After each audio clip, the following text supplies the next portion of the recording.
The Toronto Raptors. Oh my lord. What a season opener. It's a nice night to make some history. The Toronto Raptors whooped the Atlanta Hawks. If you're looking at this score right now, if you're one of those people who's just looking at the Blue Jays like, man, I don't really care about Raptors basketball until December. I think this team is going to make you care about Toronto Raptors basketball before then. I think this was, I'll tell you what this reminded me of, actually. This game reminded me exactly of watching the Golden State Warriors last night whoop the Los Angeles Lakers. That was absolutely out executed. The offense was so much sharper.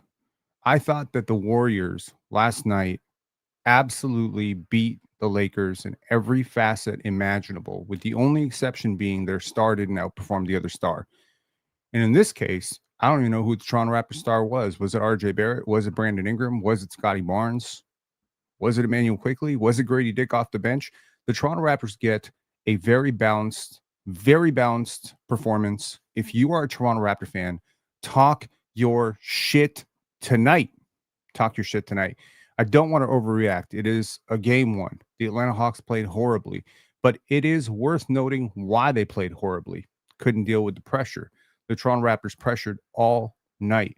Whether it was Brandon Ingram, whether it was Scotty Barnes, whether it was RJ Barrett, whether it was Emmanuel Quickly digging into the passing lanes, Grady Dick participated, Ochai Baji came off the bench. And I will remind you, you are not at full strength. You are not at full strength, and you did not play a great game. You had a lot of turnovers, a ton of fouls, a ton of blown defensive coverages. I don't think the Toronto Raptors have played their best basketball yet, and they put Trae Young in jail. In jail. Okay? Absolutely. You got an 0 for 7 performance from your marksman shooter that you paid $32.5 million to, and you were routinely beating this team by 30 to 20 points for the entire second half. Oh, my Lord. You got 27 minutes from Brandon Ingram. 27 minutes on a 7 for 16 performance. Don't let the numbers fool you. He was very impactful. But this is not a team that was going at full strength. You were missing Colin Murray Boyles, who I think is going to be your most impactful bench defender. You had Jonathan Mobo out there. You had Jamison Battle and Jonathan Mobo minutes that I don't really think you're going to see when this rotation gets back to full strength. And you played 11 deep, and you had a very egalitarian offense. The ball rarely stuck. And to all of the, let's say, to all of the naysayers and doubters, I think this is a really good sign that the Toronto Raptors can work. That all the work that they put in over the last couple of seasons in developing Emmanuel Quickly, developing RJ Barrett, developing Scotty Barnes, developing this offense, developing their young players. Jamal Shed came off the bench and gave you some very competitive minutes. Emmanuel Quickly did things tonight that, as a person watching him in New York, I wished he could do in New York. I wished he could do some of these things. I wished he could snake dribble, manipulate the defense, and then finish at the basket, but he wasn't capable of doing that.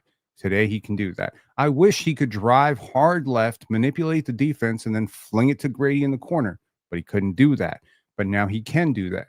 So the question is, what happens when Emmanuel Quickly doesn't shoot 0 for 7 from 3? What happens when Brandon Ingram has a slightly more efficient night? What happens when Jakob Pertl is a little bit feeling more like himself? I don't even think the Raptors are that healthy right now. I don't think Yak is that healthy. He's playing through a back element. I don't think Scotty's that healthy. Not that it really stopped him tonight. Scotty Barnes makes a little bit of history himself. The most assists. First of all, a little bit of history. Number one, this is the most points that the Toronto Raptors have scored. The offense that a lot of us were really worried about. Oh, what's going to happen in the half court offense? This is the most points, 138 to 118. This is the most points that the Toronto Raptors have ever scored in a home opener. Unbelievable. Unbelievable. 138 points, and they shot 24% from 3. Oh my God. The back cuts, the baseline drives, the cuts, the paint finishing, everything was crazy. I don't remember the last time a team nearly cracked 140 points in regulation and shot this poorly from 3. And yeah, the three-point shooting is concerning, but how many nights are you going to see Brandon Ingram go 0 for 2 and Emmanuel quickly go 0 for 7 and Ochai Baji go 0 for 3? You got 0 for 11, 0 for 12 from those three guys. And those three guys are routinely going to shoot 38 to 39% this season. So again, sometimes they say it's a make or miss league. Sometimes you're going to hit shots and the other team isn't going to hit shots and you're going to lose a game. Tonight, you kind of didn't hit your shots. You didn't get a fair whistle. You got everything was sort of against you. You were on the road for the first time for a season opener in what feels like 13 years. I think the last time was 2011. So it was like 14 years. It's been a long time since the Toronto Raptors were on the road for a season opener. And this was not a good team on the road last season. So what happened? Is it that simple? Is it just Brandon Ingram settles everything?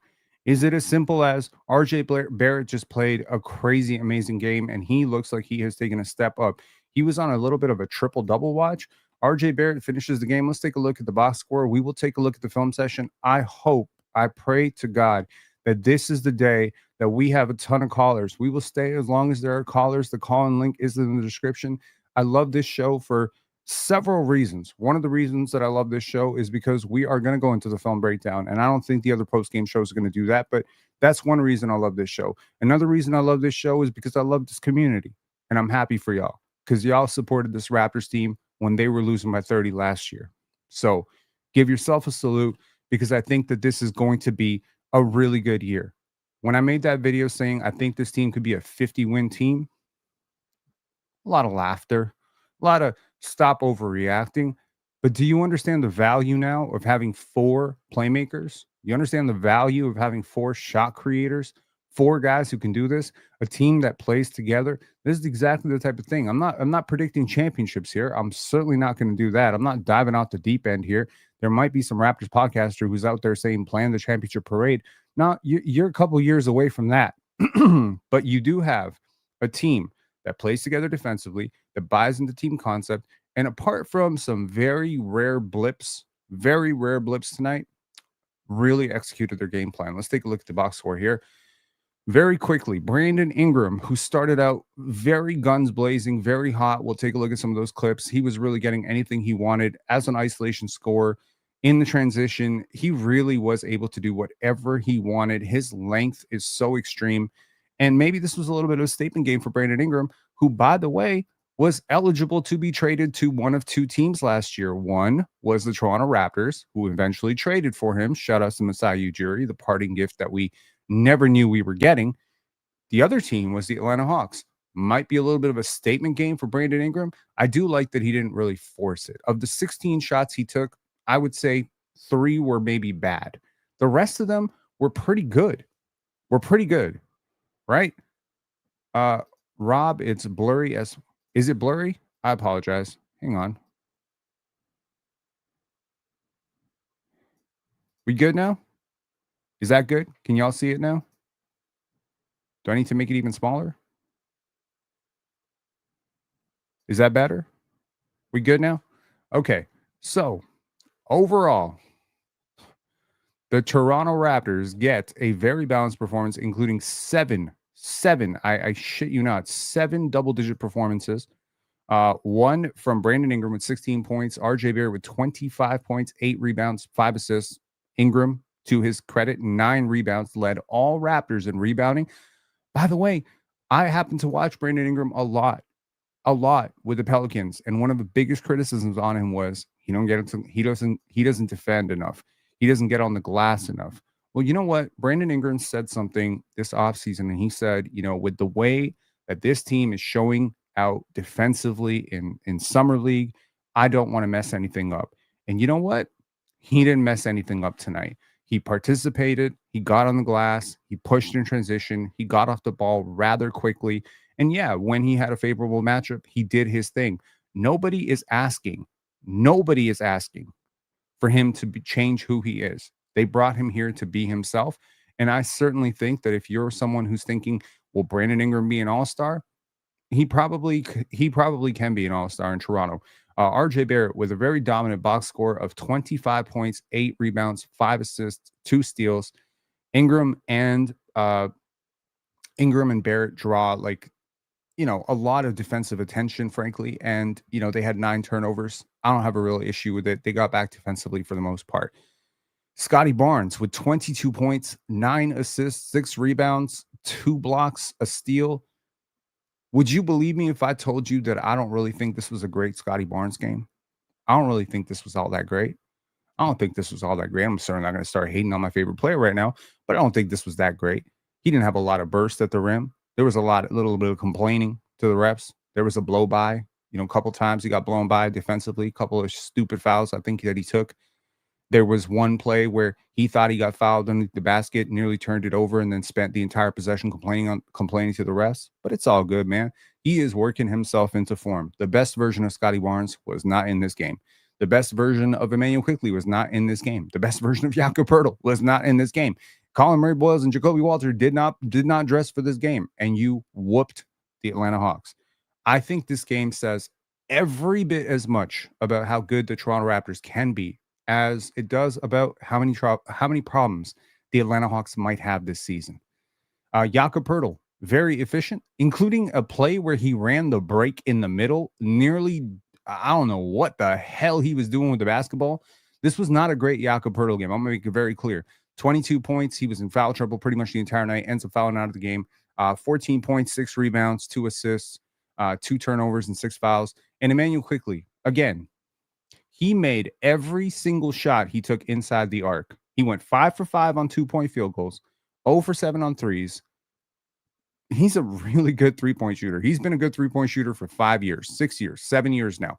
This is not a player who's about to just fall off a cliff 3-point shooting wise. You paid him to shoot threes. If they're working on his form shooting right now, if he's trying to find his rhythm, that's fine. At some point, I trust shooters to hit shots. He is going to hit his shots at some point. What I appreciated about Quickley tonight was that he didn't over massage the ball. He got off of it a little bit more quickly than I would, previously been complaining about a lot of his decision making. There were plenty of those plays tonight. We'll look at one of them. Obviously, 20-point blowout. We're not going to veer too negative on the film study, but I think he was perfectly fine tonight for the most part, man. He drew a favorable matchup to Trae Young, and he absolutely just demolished him on every single time he got him.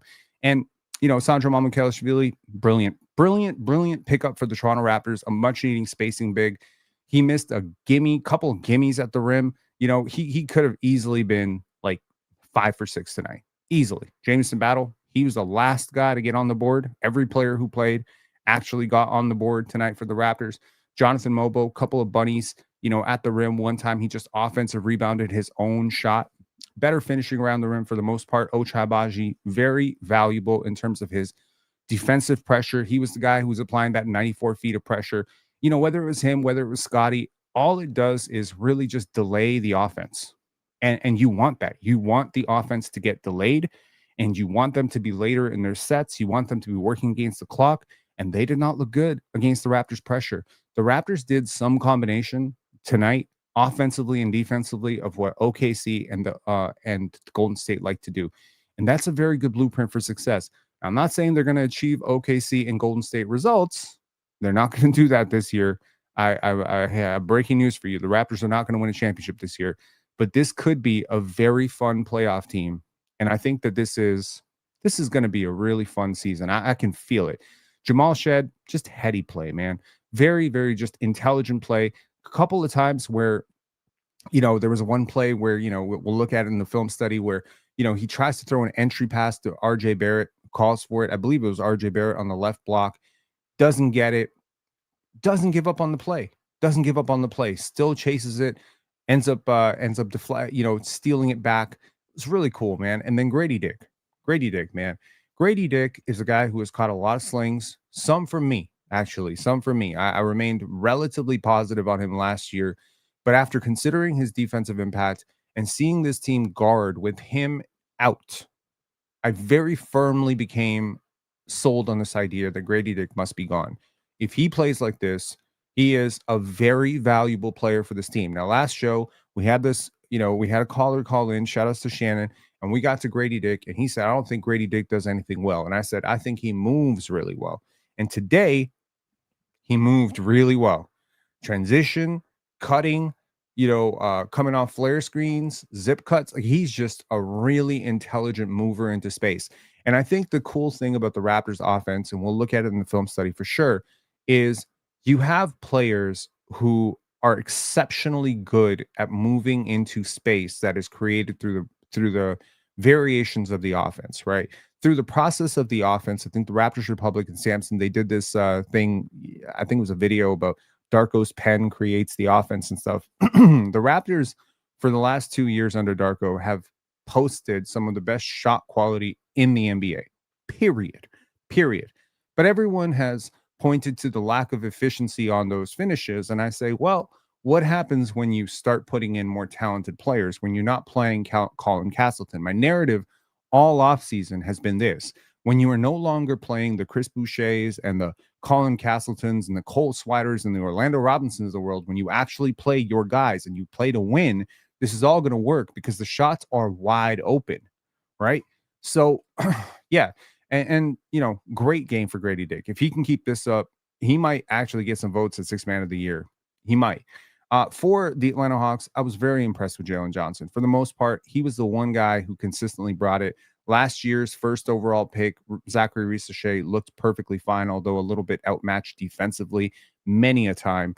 And Trae Young had a very inefficient 22 points. Like, I honestly, when I looked at the box score and I saw Trae Young had 22 points, I thought it felt like he had 12 or 13, but I see that the referees decided to get him up to 22. 11 for 13 from the free throw line. He was one of the beneficiaries of those, sloppy calls that the referees just ticky-tack fouls. This game opened up with 3 fouls in the first 3 minutes. 3 minutes, and 2 of them were wildly questionable. But the Toronto Raptors continue to stick to their game plan. Off the bench, Dyson Daniels, fresh off his extension, played 23 minutes, had 5 fouls, 4 points, 3 turnovers. Just not a game to write home about for Dyson. And I don't think he was that great defensively, although he had his moments. And off the bench, Onyeka Okongwu, one of my favorite young players in the NBA, he put up 18. And Nickeil Alexander Walker, fresh off of the signing, went 2 for 15. Just very cold shooting, very cold finishing game. But overall, this Hawks team is going to be better at some point. But it's nice to face them now when they're still figuring it out. I wonder if some of, their overall, stuff right now comes down to Trae Young's contract, the chemistry. See, when your top guy isn't right, like, they should, for all intents and purposes, this game should not have been blowout. I'm going to be completely honest with you. The Hawks are an insanely talented team. This is a team that many people have picked to come out of the Eastern Conference. Some people have picked them to make the Eastern Conference Finals. Almost everyone I know is picking this team to be a playoff team. When we went through the schedule, on the road opener against the Hawks is not a game that I think most people thought that the Toronto Raptors were going to win. And I love that our community voted 95%. I don't know if a lot of y'all are front runners, but 95%. Today on the panel, I was asked if between the Raptors and the Hawks, who I got. And I said the Hawks. And then I saw nobody else was taking the Raptors. And I'm like, you know what? Forget it. I got the Raptors. I think the Hawks might win, but I really pray I'm wrong. Prayers were answered. Some people will say, you're not standing with your team. Yo, I'm realistic. This is a good team. The Atlanta Hawks on paper are a very good team. Kristaps Porziņģis is miles better as a center than Jakob Poeltl. This team just sucks in terms of how disconnected they were offensively tonight, how laissez-faire they were in transition. Like, I think the Raptors just played so much harder than this team. I mean, RJ Barrett just drove down the middle of this defense, and the rotations were late over and over. And the Raptors were very patient with their offense. They were insanely patient. I think a lot of that comes down to their playmaking from RJ Barrett, Scotty Barnes, Brandon Ingram also got involved, Jamal Shed. I think they were it really felt like one of these teams was like a veteran team, and one of these teams was a very young, inexperienced team. And the other thing that I will say about the Toronto Raptors, despite the fact that they held this mega lead for such a long period of the game, I mean, I will show you this lead in the third quarter, where the Raptors just blew shit open. I mean, this game was 79-87. And then next thing you look up and it's 116-88. And it was just like a matter of 7-8 minutes in real time. And it was like nuts. It was nuts how quickly the Raptors just blew the brakes off this team. And at that point, you're thinking, are you going to be professional? And Darko Rajakovic has talked about this. He's talked about 0-0 mentality, how you have to stay locked in. And how many times have we seen a team that has, a 17, 18 point lead, and then, they take their foot off the pedal. And then next thing you know, it's a 3-point game. And you're like, how did that happen? It happens all the time, especially on the road. And then the opposing crowd. The Raptors never allowed the Hawks crowd to get into this. They kept it chippy. They kept it scrappy. They played this game on their terms, which I very much appreciate. Let me pull this off for a second. Wait a second. We'll take a look at the team stats real quick, and then we get to the film breakdown, and hopefully we get some of your calls in, man. I would love to hear from people. I would love to hear what y'all thought. And yes, I will be on the panel. And yes, you should watch me on the panel tomorrow because I am going to be relentless on all the people who were talking shit about this team all season. Oh, Penn, your Toronto Raptors going to be shit. Why are you always talking about the Raptors? The Raptors aren't a good team. Blah, blah, blah, blah, blah. Okay, good luck. The victory laps are going to be glorious. The Toronto Raptors shoot 57% from the field. Unbelievable. Okay. And despite the fact that the free throw disparity was very much in the Hawks' favor, the Raptors did turn it around a lot in the second half. They out-rebound the living crap out of the Hawks. And that was their big advantage, including, Brandon Ingram getting on the glass. But overall, the Hawks are a mega huge team.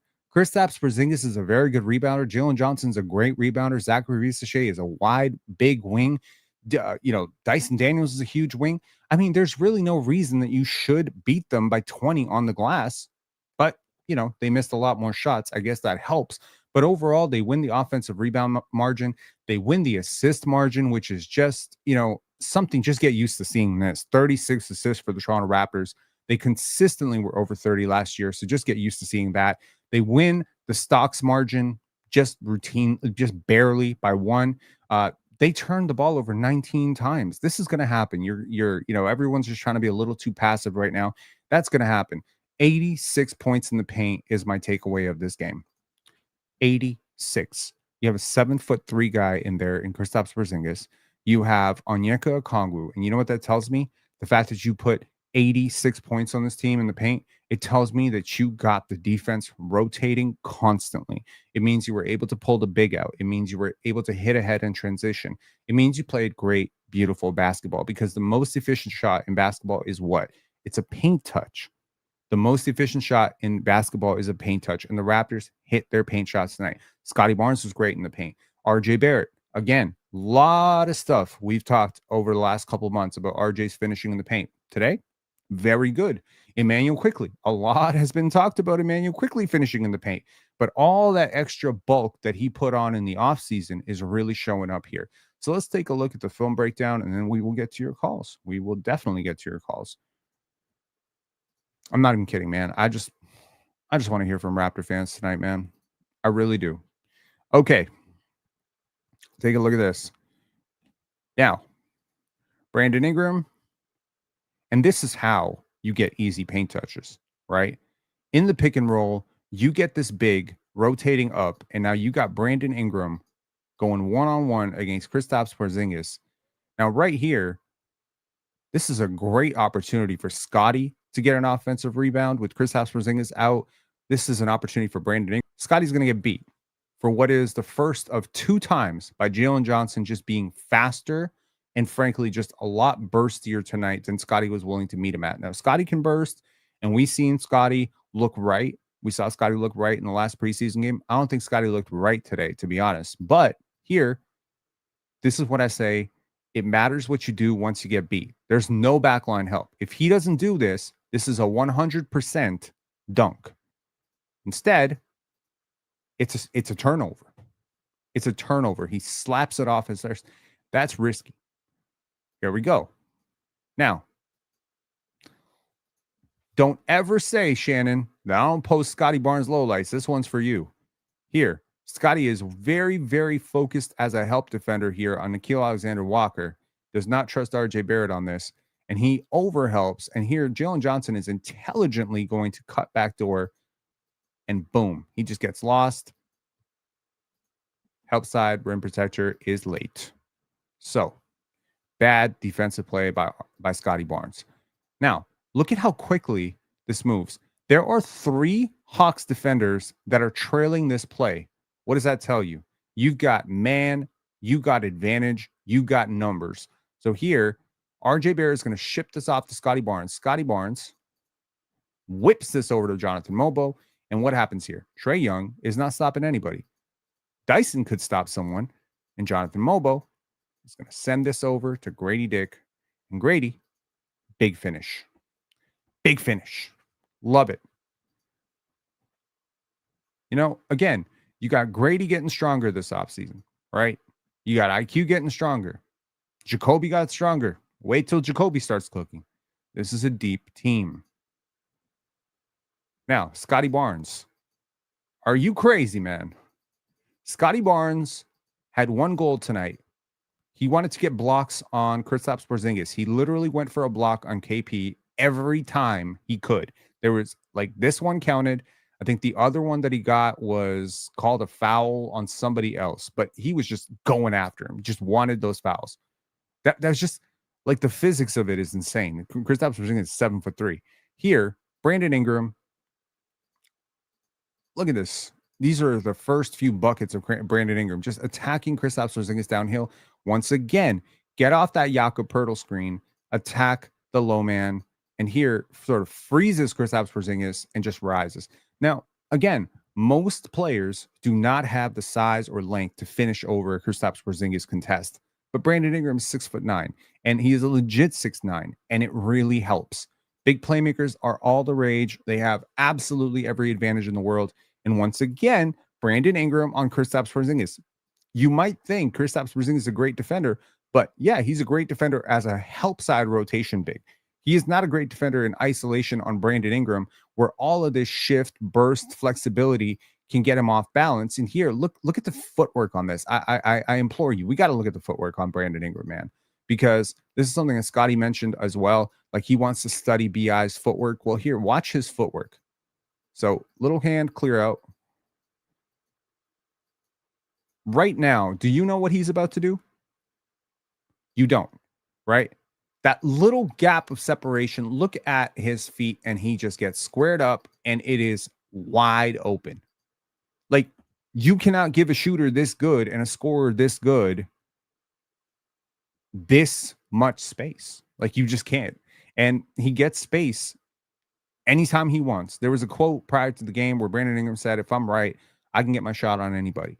I don't think he's lying. He really can. He's just been in a really bad situation with the Pelicans for years now, where the spacing has been horrible. And I've really felt when they traded for him, I'm so curious to see what he will look like with more motion, more movement, because he's not a selfish guy. He's not a selfish guy. You saw he didn't try to chase. He didn't try to stat pad. He didn't try to do anything wrong. Here, Jamal Shead is going to send this to RJ Barrett, who is going to get this picked off by Keaton Wallace. Keaton Wallace, very high motor defender here, falling out of bounds a little bit. And Shed somehow, as a 6-foot guy with a 6'4" wingspan, is able to deflect this. Like, this is 100% a dunk for Luke Kennard if he doesn't do this. Look at the defensive positioning. And here, the motor to chase this down. And as he's falling down, gets this in to Jameson Battle, who gets fouled. Again, you made a mistake. You made a mistake. 100%. You made a mistake. Shouldn't have probably thrown that pass. You projected a little bit. But how do you recover? And I said, the caption is, Jamal Shead won't quit.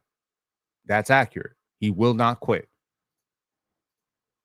Now, I say the Hawks have zero answers for Brandon Ingram, who was just, despite the shooting percentage, was just so insanely impressive tonight.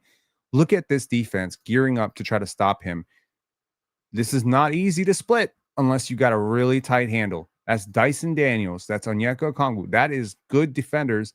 He slows down, pace up. You think I want to be clear about something. The NBA GM survey said Dyson Daniels is the best perimeter defender in the NBA. Okay.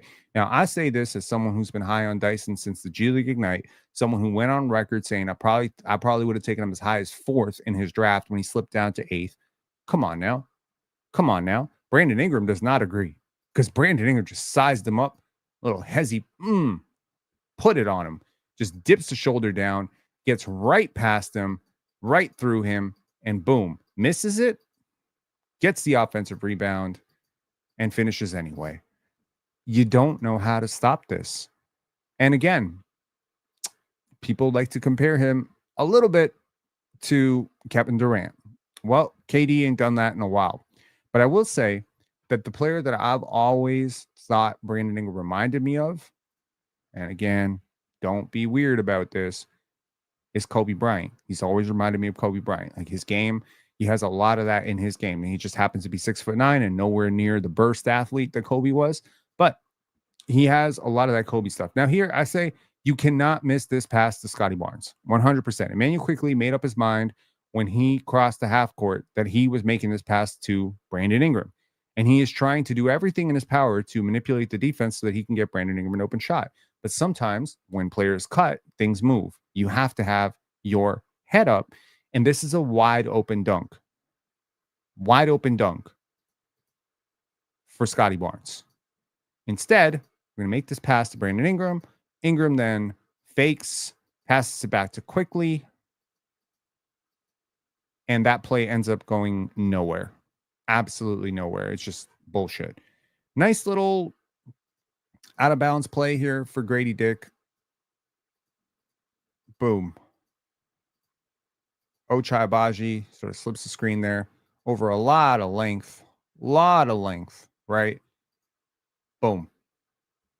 Beautiful shot. And one of many such shots that he hit tonight. And again, the yak attack, right? I mean, this is just probably the most bizarre play of the game. It has to be the most bizarre game.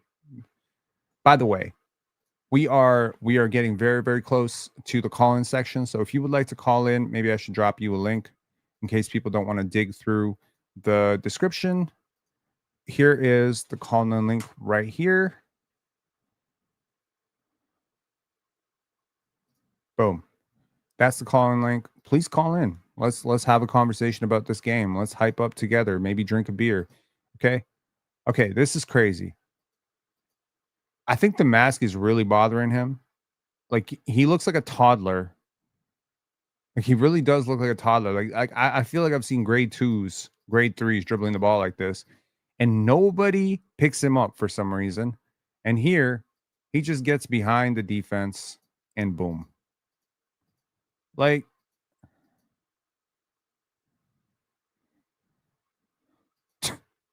that is a crazy play.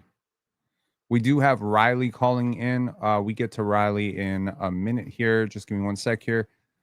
Scotty Barnes, you know, one of a couple of plays where Scotty just sort of out muscles to the basket. Good finish, right? You can see he's not getting any burst right now, but he just kind of willing his way to the basket. This is not the explosive, you know, Scotty that we're going to see later on in the season when the tendonitis is not nearly as serious. But overall, I think he was fine tonight. Not a great game, but now this is an absolutely bonkers play for RJ Barrett. Like absolutely crazy. You've got Dyson Daniels draped all over you, trying to pick out your handle, and boom, Jakob Poeltl with that beautiful screen assist right there. And that's just the amount of separation he needed to go downhill.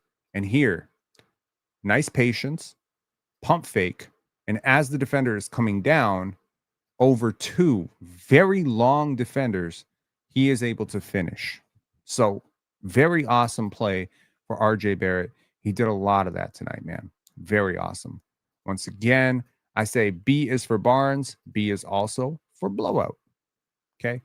Great defense there by Ochai Agbaji. I think RJ Barrett did a very competitive job when he was matched up with Kristaps Porziņģis as well. Again, Kristaps Porziņģis, Ochai Agbaji, not players that you would typically think that you can guard Kristaps Porziņģis with, but he's not like a 7-footer who's like going to bang close to the basket very often.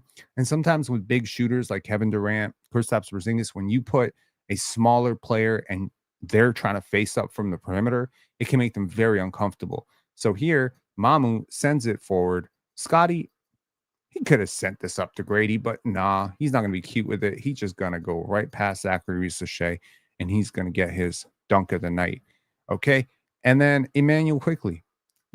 Again, this is the process that I feel I didn't really see a lot of this in New York, man. I'm gonna be honest. Like, we're gonna have Shannon on in a little bit. We definitely really enjoyed the last conversation. Hopefully, we could talk a little bit about what he saw in this game. But this is very interesting because a lot of Emmanuel Quickly's plays throughout his life have been off of advantages created by others. He's not necessarily snake dribble creating in the middle like this. But this was very interesting because here he has Trae Young. Now, Trae Young, in my humble opinion, is one of the 5 worst defenders in the NBA. He is awful. So his team is always thinking help. Every time he gets switched, they're thinking help. But right now, against the Toronto Raptors, you don't really have anyone you can put Trae Young on. You can put him on Jakob Poeltl. You can put him on Emmanuel Quickly. You can put him on RJ Barrett. You really don't have someone to hide. Now, Scotty Barnes, for some reason, is screaming at this play in the corner. He is so mad because he hates the spacing of Gradey and RJ. Like, he just absolutely hates what they're doing here because they're just kind of clearing out. And so there comes Gradey moving away. And here, Emmanuel Quickly is going to finish through a little bit of contact. Again, he did this multiple times tonight. Very cool. And more Emmanuel Quickly. Yes, sir.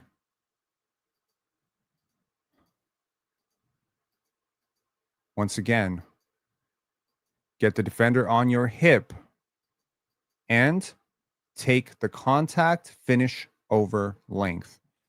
These 2 plays were such a sight for sore eyes if you are someone who is a little bit worried about Emmanuel Quickly. This was very good.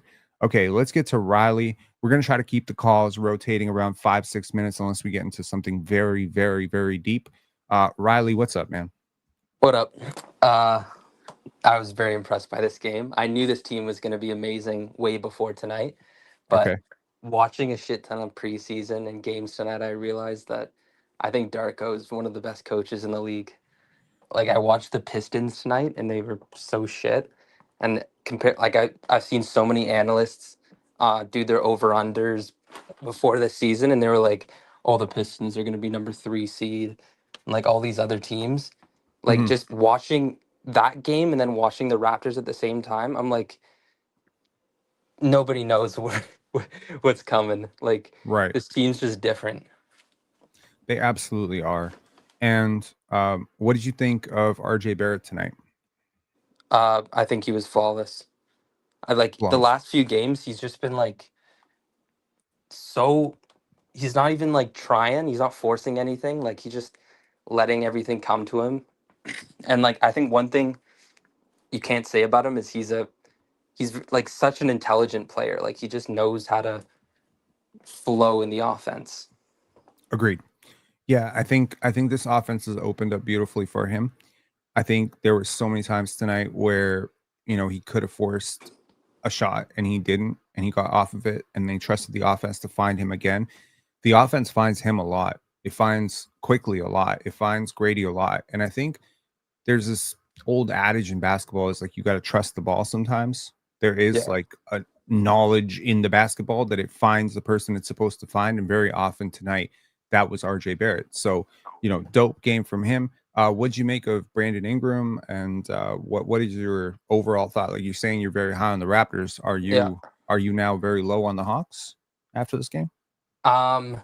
Well, same thing with the Pistons. Like, the Hawks, I am higher on than the Pistons. I've seen like so many people say the Hawks are going to be good, and I agree. Like, I think they got a lot of tools. If Trae Young gets injured, then they're screwed, obviously. But Right. um, like, I don't. Can you tell me why so many people like the Pistons? Like, literally without Cade, they're like the Wizards.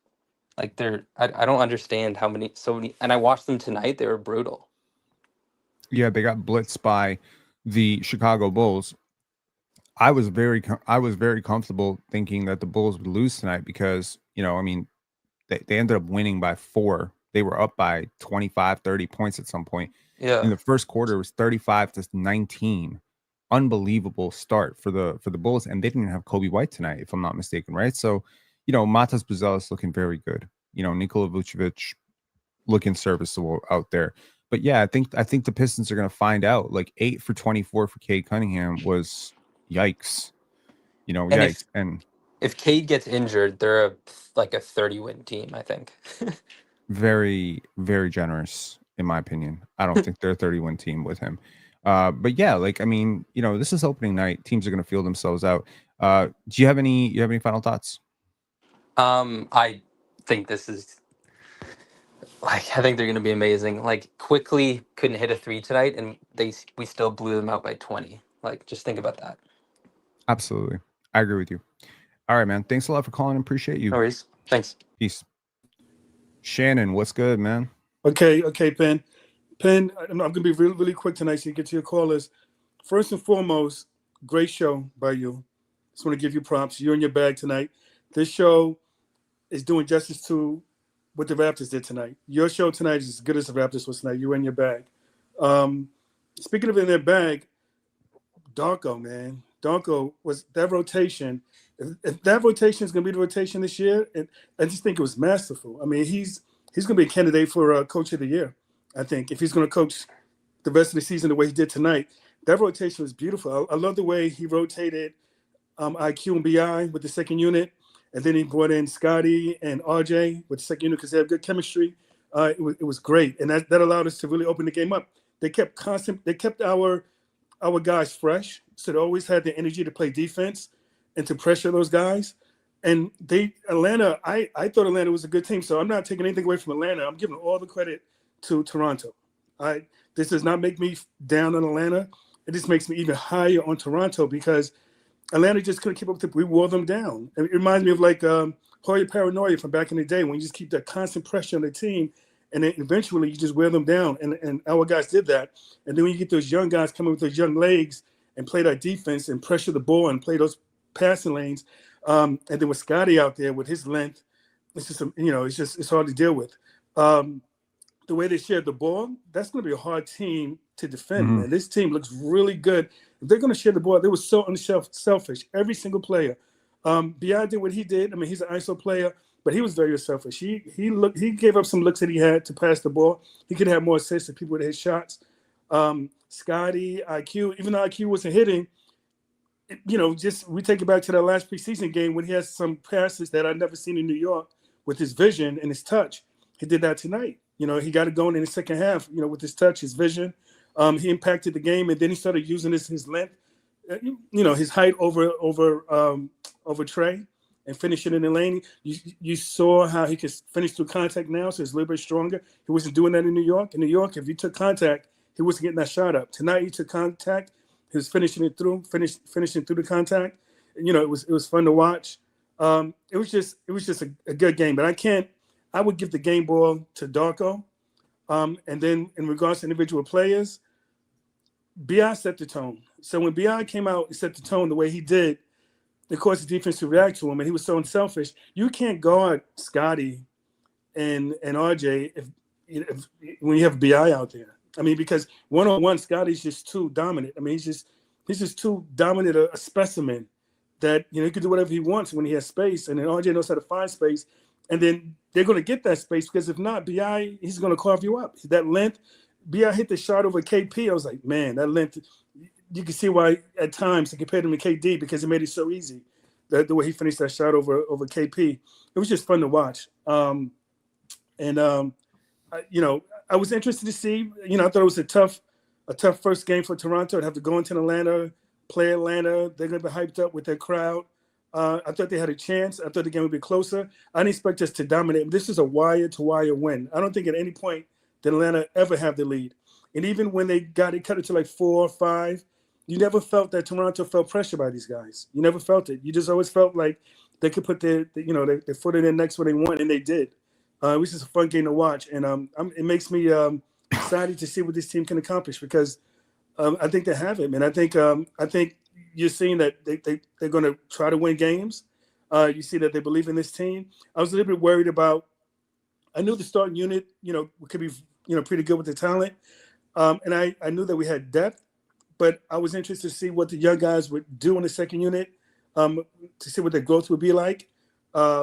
but they were fantastic. They did what you want young guys to do. They flew around. They pressured the defense. They came with energy. They came with force. They played with confidence. You saw last year, even though we dumped a lot of games by playing them, it gave them the confidence. They know that the NBA plays, and that show tonight. I think Gradey Dick hurt me the last time we spoke because I had to eat crow because he was magnificent tonight.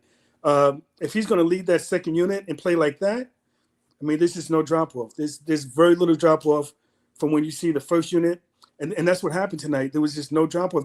Atlanta got no time to rest because the pressure kept coming, and Gradey Dick was all over the place, playing with energy, making shots, run, like you said, running around, getting to his spots, making the defense chase him, playing with confidence. He started off last year like that too, so hope he continues that. But I think he will because I think he'll have the opportunity, and I think the second unit is a perfect place for him. And then when Walters comes back, I mean, we had a couple of guys missing tonight too. So when they come back, it'd be interesting to see what happens. CMB is going to do nothing but help. I Exactly. think he is just going to be so impressive and so important for this. And I think he'll make that defense on the second unit even better. It's very interesting. The last show, you and I had a conversation that stemmed a lot from our, disagreements on certain players on this team. You have this view on RJ Barrett that I didn't necessarily share. I certainly have a bit of a higher opinion of Scotty Barnes and Gradey Dick than you might. And yet it was so interesting that towards the end of the show, I found myself thinking a lot about what you said. And I'm like, maybe I need to think a little bit more about what he's talking about. And it's just funny because our disagreement started in such a way that I thought it was going to be such a heated disagreement where nothing was going to be said or done. But I think it ended up being the best type of disagreement where both people learned a lot from that. And I think our community really enjoyed it too. So it was very good. And I was very happy. And I was thinking to myself when RJ was cooking up today, I was like, man, Shannon's going to be happy watching this one, right? I'll tell you one person who's not happy right now is Bobby Webster because they didn't sign him to an extension and now he might get a little bit more expensive because you know what, the Toronto Raptors long-term, obviously RJ, he's from here, he's from here. This is a huge selling point. And if he's going to play like this, if he's going to lock in defensively, he's going to hit his catch and shoot threes, which he's been hitting for a while. If he's going to keep being what we talked about last time and what we've been talking about this channel for about a year and a half now, which is this growing playmaker, his ability to get downhill, right? His ability to really draw physical contact and just be this physical player. If he can hit his free throws, hit his corner threes, buy in defensively, he is insanely good. He is a very, very good player. And this team becomes insanely hard to stop because, again, most teams aren't OKC. Most teams aren't like this. Most teams have a couple weak defenders. They have a guy who can't switch. They have a guy who can't really deal with a bigger guy. So who are you putting on RJ? Who are you putting on Scotty? Who are you putting on BI? Like tonight, they ended up guarding BI a lot with Zach Risachet. That is a terrible matchup, but that is largely because they knew that RJ was going to shred Zach Risachet. They knew Scotty was going to shred Zach Risachet. So they had to kind of pick their poison. And I think that most teams are not even equipped like Atlanta's equipped. They got Dyson, Jalen, and Zach. I don't think any of those guys are necessarily horrible defenders, right? Jalen's got his warts, Zach's got his warts, but they're capable-ish. And they got 7'3" Kristaps, who's healthy right now, back there. Plus, on top of that, they got Onyeka Okongwu coming off the bench. Those are all positive defenders. You should be this is the team that should be your kryptonite, and you shredded them, right? You raised such an incredible point because Atlanta is one of those teams that I think are, they're uniquely equipped they should have been to guard Toronto because of that, because they have good defenders, because they have the length. But you just saw what their ceiling can be because they just have such matchup issues for teams. But to be honest, the reason why they put Risachet on him is because of his length, right? So they figured that, maybe he could give him trouble because of his length, and he couldn't. And then what are you going to do? You're going to put him, like you said, you're going to put him on RJ, could go by him. You put Dyson Daniels on BI, he's going to shoot right over him. Scotty's going to body these guys. There's such matchup issues for teams that the ceiling is so high. I mean, if you Toronto fans, which I've become one, you guys should be excited after tonight because Atlanta, you see the blueprint, and like you said, Rob, Atlanta is a team that when you look at their personnel, they should have been able to cause issues defensively, at least on the one-on-one matchups. and they did not. They didn't give much resistance to this team. So many other teams don't have that versatility defensively that Atlanta has. That's why a lot of people are high on Atlanta. So, and if you look at the East, I don't know. It's going to be an interesting season to watch for Toronto. If they can keep playing like this, and Darko looks like he's ready to do his thing. This is his third year with this team, and they took the leash off him, and they're ready to let the team reach its potential. It could be an exciting year for you guys, I believe. Well, it was the third year when Dwayne Casey and the We the North, took off. But when Casey got here, and for all of Casey's warts as a coach, and I had a lot of issues with his defensive adjustments, playoff adjustments, sometimes his lineup matchup stuff. I don't got any of those issues with Darko, to be clear. Right. But right. with him, I had those issues. But one of the things I could never deny is that Dwayne Casey set the tone of the culture. From day one, he was like, pound the rock, right? From day one, he was preaching accountability. From day one, he was talking about developing and getting better every single day. The same thing. We just basically remade everything we did because it worked the first time. It's like, well, if it works, don't break it. Don't break it. Do the same thing again. And that team was so vibing, so connected. DeMar, Kyle, that whole team. It was very fun, right? I think that this team has a chance to be so much better than whatever that team was because they're younger. Number one. Yep. Kyle Kyle was 26 when he got here. He was like 28 before they got cooking. That's right. DeMar was already in his prime. Like, our team is younger than that team. We're one of the youngest teams in the league, and we play. And I mentioned earlier in the live, I don't know if you caught it. Did you catch the Golden State Warriors versus the Lakers last night? I did. Did the Raptors play a little bit like the Warriors tonight?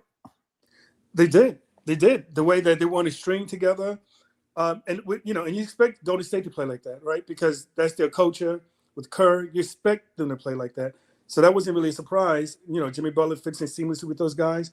But to see Toronto play like that, I was blown away. I was like, oh my goodness, what am I watching? And you would think, obviously it's no secret I'm an RJ fan, but he wasn't even in the story tonight.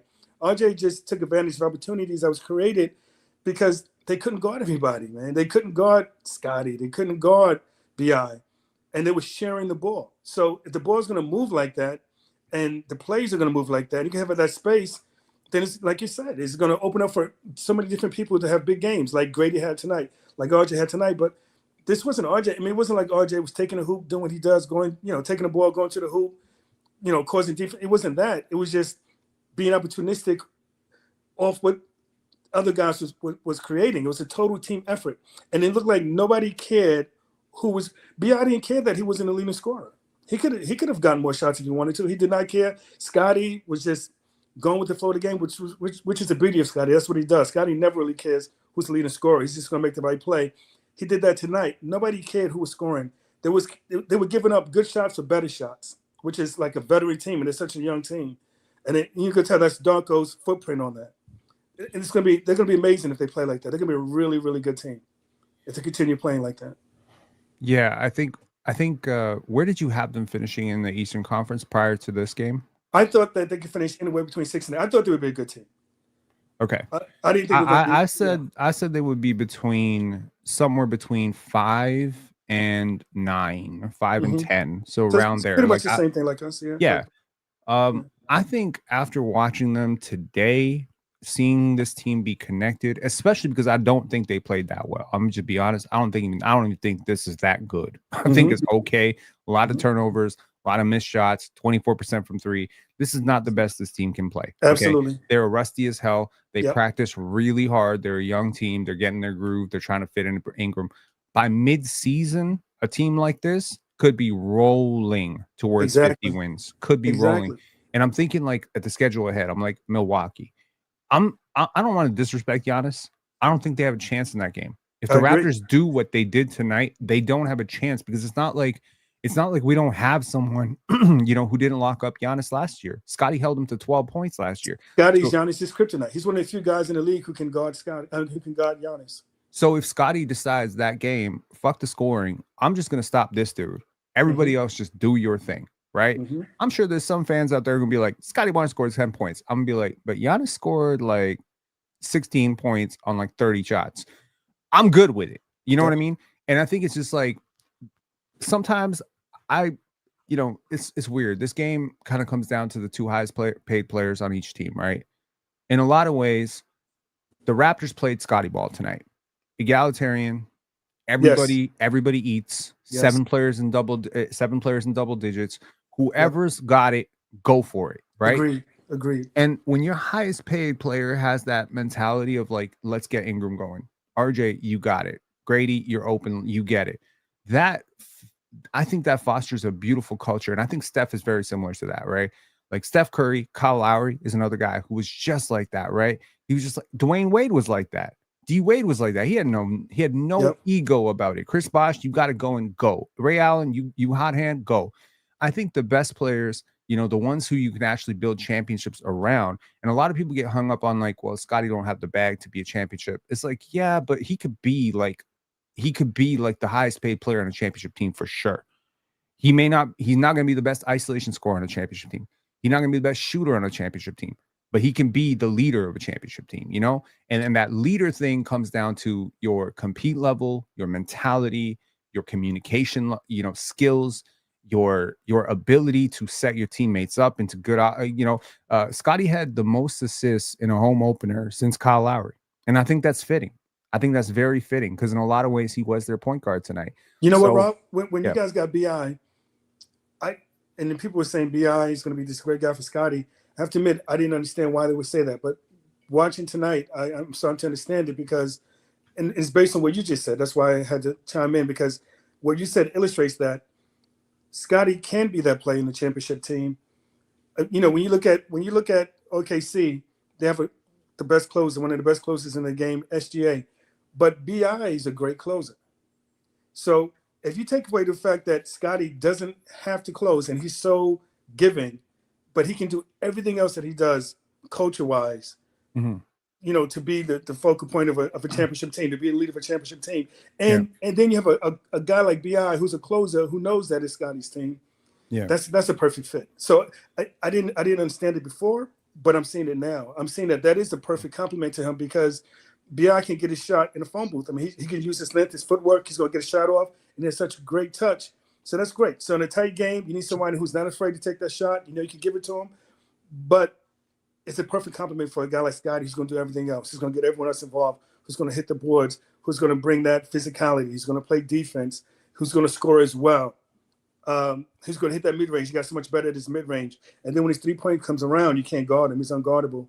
And like you said tonight, no one was really hitting the three. I mean, RJ took 4, hit 2, but the three wasn't on. Can you imagine if the three was on? Like, what were they going to do against that team? Yeah, and I mean, the three opens up the paint. That's why we hit threes. The Hawks very much packed the paint in a lot of ways, but the Raptors were able to shift the defense. I wanted to bring on Murilo Roca. I'm gonna log off and let you do your It's thing. Rocha. Continue watching the show, Rob. Yeah. Yeah. You were cooking, so I just want to let you go. But we could have a 3-4 person conversation, but you got to go. Cool. Yeah, I just want to listen. But great show. Keep up the great work. I love listening to it. My pleasure, man. Thanks a lot for calling in. Call back anytime. Peace. Murilo, what's up? Am I saying your first name correctly? It's Murilo. I'm Brazilian. Murilo. Okay, what's up, man? What's up? Great game tonight, right? Absolutely. What did you think? What do you think worked and what do you think didn't work for the Raptors tonight? I think our offense was better than our defense, surprisingly. Yeah. I think I was expecting, besides the third quarter, I think our defense was not working the way that we expected. I think in the summer league we were, how can I say this?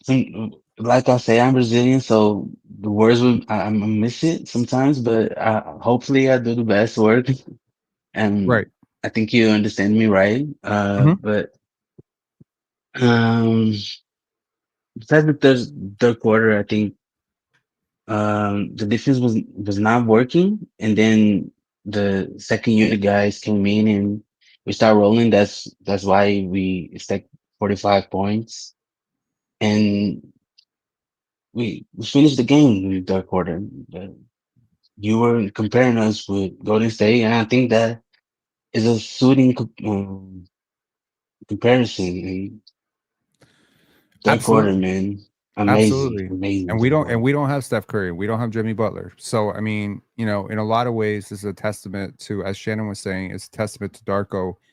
And you know, I think our offense again has been very good. It's very difficult to tell people your offense is very good and then your offensive rating is so bad, but it's like you have to watch the offense. And every year, every game last year, I was breaking down the tape and I'm like, these are the most open shots that anyone's ever gotten. Like when RJ got here under Darko, he became immediately more efficient right away. Right? Everybody gets more efficient here. And the more I thought about it, I'm like, we're missing that one piece. And again, I actually think Colin Murray Boyles is going to be so important for this team. Like, I cannot tell you how Yes. important he's going to be, but he's going to be so important. So, yeah. Any final thoughts, Murilo? I had just one question, and Sure. it was related with CMB and Jacoby because they were out for this game. Mhm. Considering that they were out, we were in fall trouble. So Jakob was out, and RJ was in five falls, and so we got to play deep in our rotation with everybody healthy.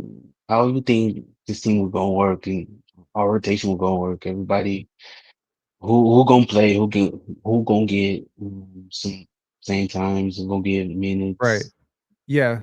Thanks for your question, Murilo. I think Jameson Battle and Jonathan Mobo are probably going to be out of the rotation for the most part. Maybe Jacoby Walter would be the 11th guy. But yeah, I mean, it's a pretty good problem to have that you have 12, 13 guys who can actually play.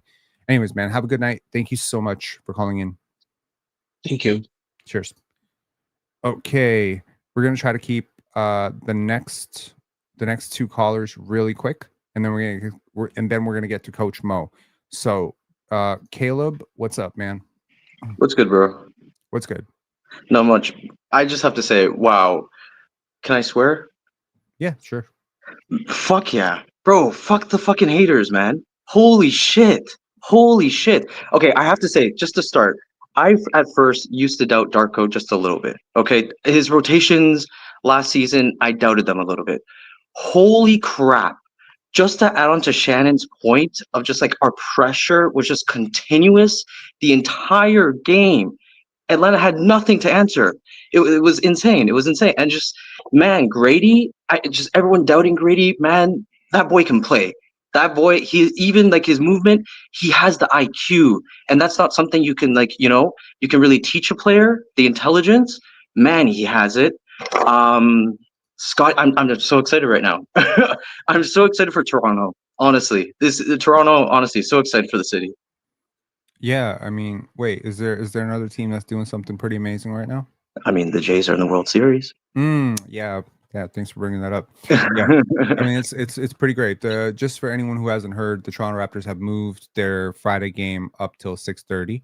And if you happen to be at the game, they will show the Jays game after the game on the jumbotron. So it's a pretty cool deal to go to the Raptors game, watch the Raptors smoke the Milwaukee Bucks, and then everyone will sit around and watch the Blue Jays smoke the Dodgers. That would be really cool. Back to back, Toronto sports is back. This is super cool. You know what? Like, it wasn't until I watched the Jays that I actually understood the city.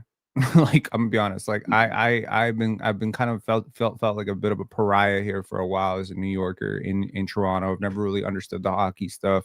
Didn't grow up playing hockey. Grew up playing basketball.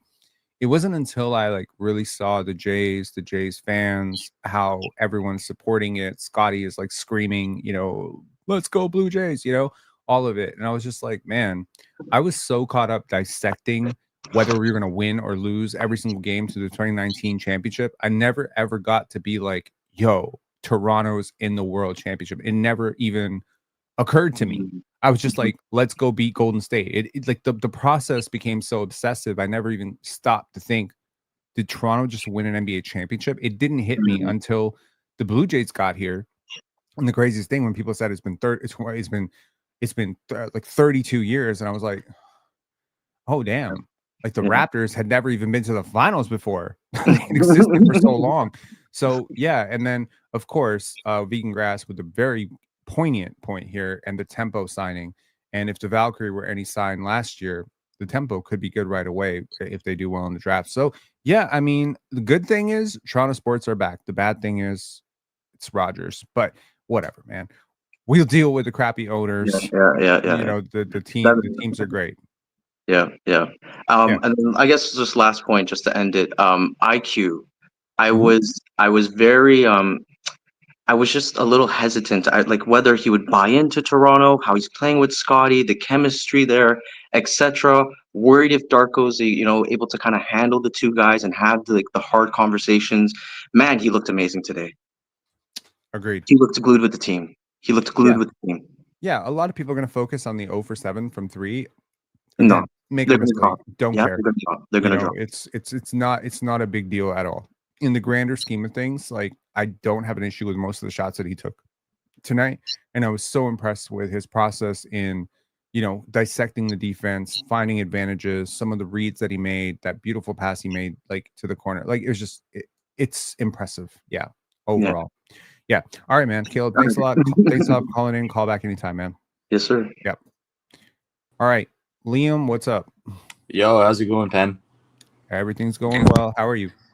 I'm doing awesome, dude. I was just thinking here because I've been kind of doubting how this whole process with RJ is gonna go on a contract year. Yeah. And I don't know, like if it kind of looks like, he's gonna buy into being like this perfect role player just at the right spots. Like I'm not mad at it, honestly. Yeah, I mean, look, as I said, there just aren't a lot of teams that are designed to guard this many good playmakers, like good shot creators, good athletes. Like if you are guarding Brandon Ingram with your third best defender, you're dead because most teams guard him with the second or first. Like even the funky chemistry that a lot of people, said, oh, Zion and BI, they never figured it out. Yeah, there's reasons why they never figured it out. Number one, they never really had a proper point guard. And that little blip of time where BI had Lonzo, it did work. Like Lonzo was absolutely doing something beautiful there. So you do need someone to table set a little bit your offense. And the Raptors maybe don't have the most traditional point guard, like a solo star point guard, but they do have like a bit of a point guard by committee situation where everyone is just making really good reads. So it's been really nice to see. Yeah. Yeah, it just seems like for grabs, it's like a spontaneous offense type of thing. Right. I think it's amazing, honestly. Today was pretty good. I was wondering if you think this is, if games like these are maintainable over the next 82 games. Of course, like, there's probably going to be a little bit of an injury bug at some point, but you know what I mean? Like today's pretty awesome. I don't like what do you mean? Like you're gonna blow out teams by 20? Not really. I mean, do you have headphones on, by the way? No. Because I'm hearing myself and a lot of feedback in the back. Oh shoot! All right. Just give me a second here.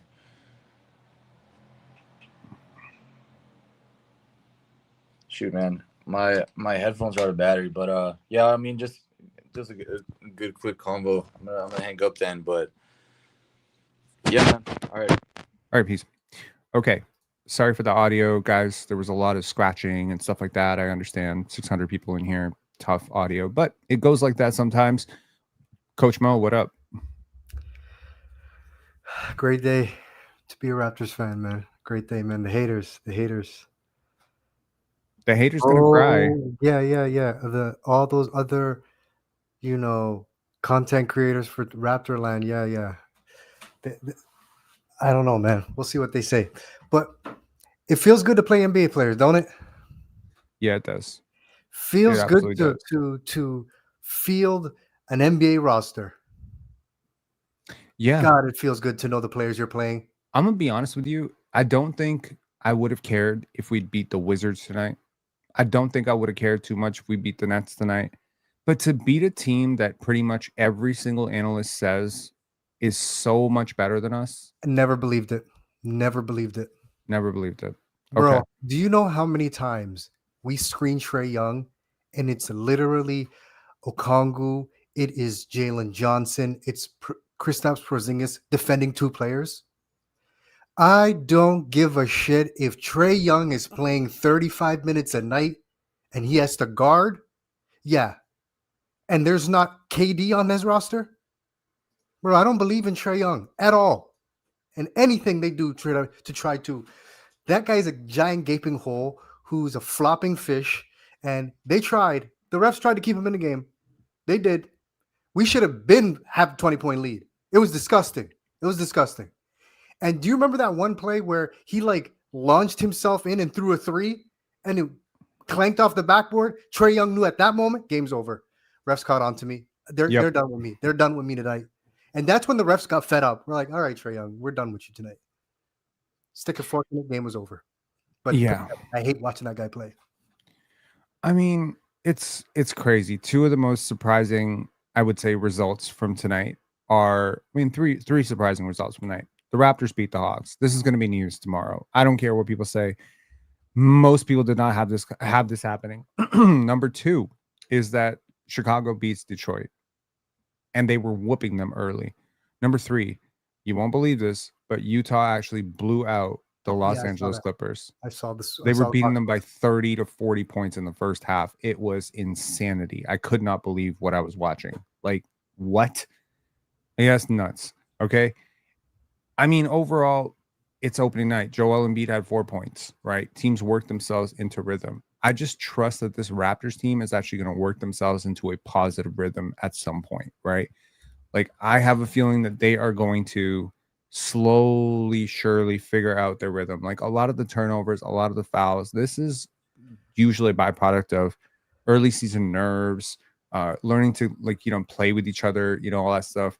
I just had like one firm thought coming into this season. The Spurs and the Raptors are going to be better than the people realize. And tonight, I feel very, very vindicated. So this is the comment of the day, by the way. The Clippers have no aspiration. I love it. Yeah. Oh my God. By the way, you get the joke, right? Yeah, I get the joke. On a side note, was there any resolution to that investigation, or is it still ongoing? It is still ongoing. Okay. But it does point to a very obvious thing, which is it's pretty hard to be a good basketball team when your star players are being investigated by the league. But yeah, I think we need to make a shirt of this after they get blown up by the Utah Jazz. This is insane. So I want to talk about IQ. So considering what his preseason was like, this is a pretty good game from him. Compared to the preseason, this was a very good game from him. There's still some things I find annoying, and a couple of them are this. He still telegraphs a decent amount of his passes. Yes, he does. Like, it's like he's staring in the direction. His eyes get wide. Everyone knows he's going to throw the pass, and he throws it, right? Right. So he needs to cut that out. I don't know if the assistant coaches are showing him he does this. And for the love of God, stop getting your bigs in foul trouble. Let them set the screen. For the love of God, let them set the screen. I'm shocked Mamu or Jakob didn't just scream in his face. He's getting people in foul trouble at this point. He has to stop that. He does tend to go early on screens. He doesn't always have the most impeccable he doesn't always have what I would call like the most he doesn't always have the most decent grasp on rhythm of the game. Yes. Like the rhythm of his offense and the rhythm of how that offense flows with his teammates' offense. Like, you'll see for all the shit we talked about Fred VanVleet, and you and I both participated in it, and all the shit we can talk about Dennis Schroeder.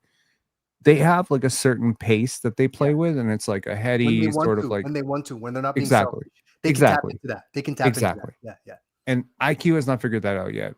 Yeah, Whether he will figure it out or not comes down to film study, repetitions, and frankly, his acumen to figure it out. But from some of the plays that I saw him make today, kind of putting the defender on his hip, that is exactly the type of stuff that he usually doesn't do. Which is weird because one minute he looks like an NBA point guard, and the very next play you're like, what the hell are you doing? So he has these Jekyll and Hyde moments. But one thing I want him to get good at, and even RJ, is we have our two best players are Ingram and Scotty. There were a decent amount of plays today where we like to push the ball up and they have a mismatch. The defense isn't set and they're asking for the ball. Dude, throw it. Just throw it. And a concern of mine is Scotty is like by far our best entry passer to the post. So if we're gonna do something this year, Quickly and RJ are gonna have to get better at throwing entry passes. There was a play where Scotty got under the basket and he had Daniels, but RJ threw it late. I don't know if you remember, this was like in the fourth quarter. He threw it late. It He was a threw it turnover. like you got to get those guys, your big dogs, you got to feed them because they're big wings and they need to eat in the post. So we Right. got to be better at these entry passes if we want to do anything this year. Absolutely. Like I think this is all a work in progress, but from what I can say is from last season to the previous year to this year, like I can see it all trending in the right direction, right? Gradey's stronger. Gradey's finishing better. IQ, like when he got here, the finishing was tough, man. Like the floater was kind of gone from the New York, dominant floater. They were pushing him closer and closer to the basket. He didn't have a lot of strength. The processing was horrible. Emmanuel quickly has been a fairly decent point guard, but for him to take that next level, there needs to be a lot of repetitions at this level. And frankly, he just hasn't had them. So I think they're treating Emmanuel quickly like a little bit like a younger player because they're trying to develop him like that. And I think one thing I'll say about Emmanuel quickly is, the chop wood carry water thing always stuck out with me. He's a very hard worker. I've talked to people very close to him, and they say this guy is relentless. And if you think, like, I remember talking to someone who was pretty close with IQ when he signed the deal, and they said, if you think there's one player in the league that will not get complacent after signing a big contract, it's this dude. Because the first thing he thought was, they showed faith in me, I got to reward that faith back. And that's good. Like, you want that. Last year, he plays 33 games, relatively okay, but nothing to write home about. A lot of glaring issues, a lot of the stuff you've brought up, right? Some of the decision making, some of the entry passes, transition play, getting too ball dominant, feeling himself too much, not understanding the rhythm of his offense and all that stuff. But it just looked a lot better in the last preseason game. Number one, looked a lot better tonight for the most part. And if his shots went down, I guarantee you, like, people would be talking about him like, Yeah. oh my God, is he a franchise point guard or some shit? Like he's got more to his game. There are obviously limitations, 100%, but a lot of point guards have limitations. Yeah. De'Aaron Fox has limitations, 100%. He has limitations, right? And- So I think when you're losing, and this tends to be, why it tends to be like a human nature thing where when you're losing basketball games, everything every player does wrong gets accentuated, right? If the Pistons lost basketball games last year, I guarantee you one of the most frequently brought up stats would be that Cade led the entire league in lost ball turnovers. It is a pathetic stat to be number one in. But they won. So people talked about the numbers, 27 points, 26 points, 8 rebounds, whatever. They talked about that stuff, right? Again, winning changes the optics of everything. Because when you win, people try to figure out why you're winning. And when you lose, people try to figure out why you're losing. If the Raptors lose tonight, everybody is pointing their pitchforks. I can't believe we signed a point guard who shot 0 for 7 from 3. Isn't he supposed to be a 3-point shooter? Everyone is pointing to, well, I thought Brandon Ingram was supposed to be efficient. How is he shooting 7 for 16? Right? That's my point. Like, it kind of comes down to just the optics of not getting lost in the weeds of the wins and the losses and just falling in love with the process. And the process is IQ, RJ, Scotty, BI are all better players than the last time we saw them. And for Ingram, he had by far the hardest shot diet on the team. Ingram definitely had he had the hardest shot diet. Insane shot difficulty. He's Mr. Bailout. He's Mr. Bailout. But you need that guy. Yeah, like, you need that guy. And it's going to reflect in his percentages. If he's going to be Mr. Bailout, it's going to reflect on his percentages. 100%. Like, Scotty had so many easy buckets tonight. Yes. So many easy buckets. There was a post up on Trae Young where he, may or may not have fouled him, or maybe Trae Young flopped. Dunk. He flopped. Open dunk. There were cuts, transition plays. Like, I think Scotty got, like, I want to say 65 to 70% of his baskets were completely within the offense, right? Mm-hmm, mm-hmm. RJ Barrett, I think 50 to 60% of his buckets were within the offense. Gradey Dick, I'd say 80% of his baskets were within the offense. Why do you design a good offense? Like, to create that kind of look. Like, shit, Tim Duncan got a lot of his shots in the offense. Wilt Chamberlain, sorry, not Wilt Chamberlain. Kareem Abdul-Jabbar got tons of shots within the offense. Kobe and Shaq got tons of shots within the offense. Scottie Pippen and Michael Jordan got tons of shots within the offense. I don't know why people get mad at people getting shots within the offense. The point of a game is to score more than the other team. So why would you be mad that someone is cutting back door and getting an easy pass? Anthony Davis is one of the best off-ball players. Steph Curry, one of the best off-ball players in the NBA. No one complains about them. Again, comes down to this. When you lose, people hate off-ball players. When you win, everyone calls you Bruce Brown. That's kind of the point, right? Like Bruce Brown went everywhere and they lost. So nobody cared. But when he went to Denver, they won and everyone loved him. They love you when you win. So it's just like right now, changing the optics around these players. Let's just say you do want to get off of Manuel quickly, long term. Let's say you want to get off of Ochai. Let's say you fancy yourself a little bit of a Lauri Markkanen upgrade or something like that, right? This team starting out 17 and 12 will help the optics on trade values of every single player on this team. The thing I would be a little concerned about if I'm a Toronto Raptors general manager right now is price for Ochai and RJ goes up big time if the Raptors have like a really, really dominant season, because now they have the leverage of you can't lose us, right?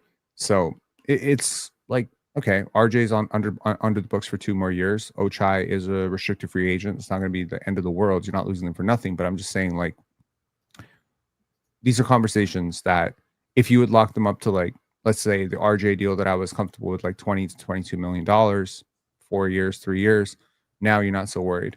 I don't know, but maybe he's like, you know what, you didn't extend me, boom, I'm gonna ball out this season.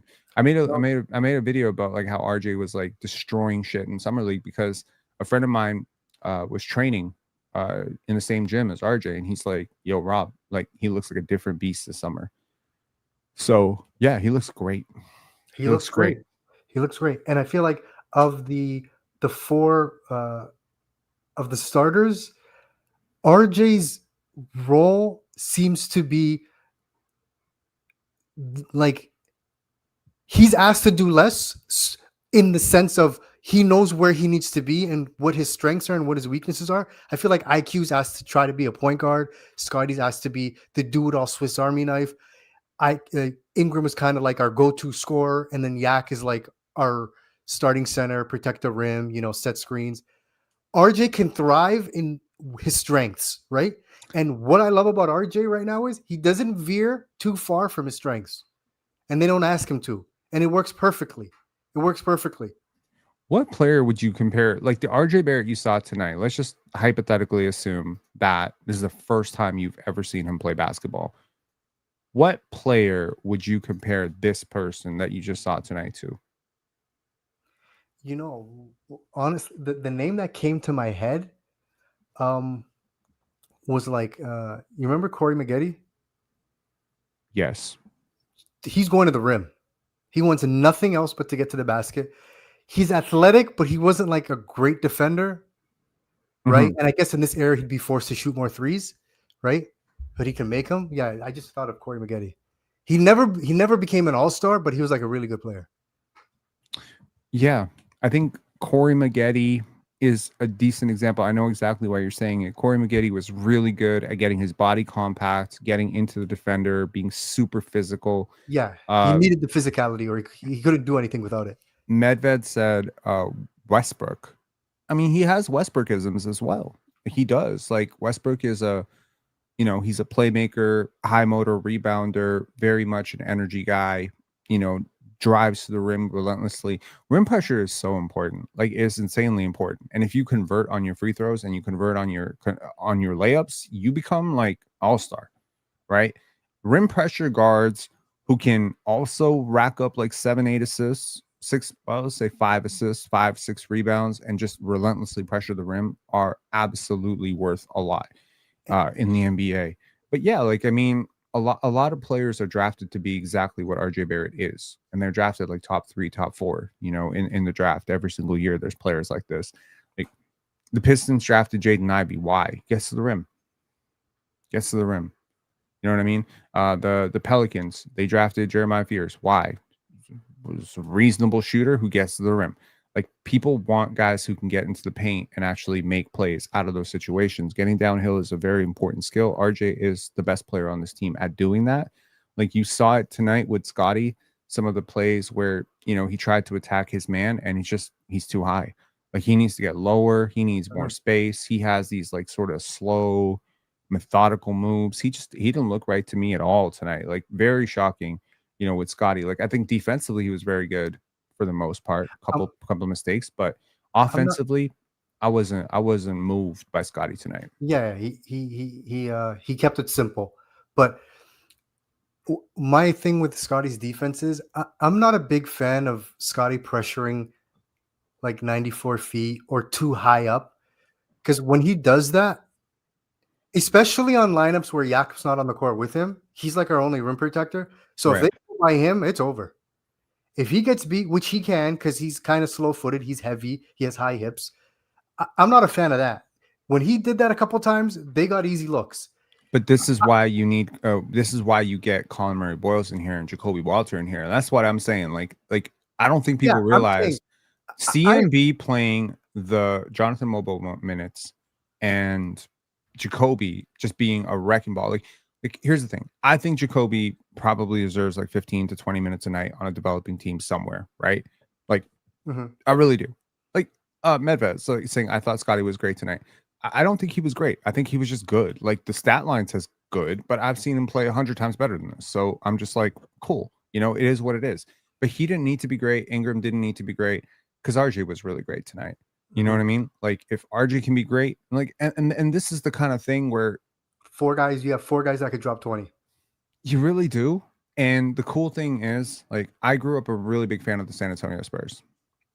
And watching the Spurs, especially in the mid to late 2010s, early 2010s, late 2000s, was a very weird experience because, you know, sports betting wasn't around back then. You really didn't want to take the Tim Duncan 18-point over because you never knew what game it was just going to be the Manu Ginobili night, or which game it was going to be the Tony Parker night, or which game it was going to be like some Boris Diaw outlier game. And it's just like, it was such a fun brand of basketball because that's what team basketball is, right?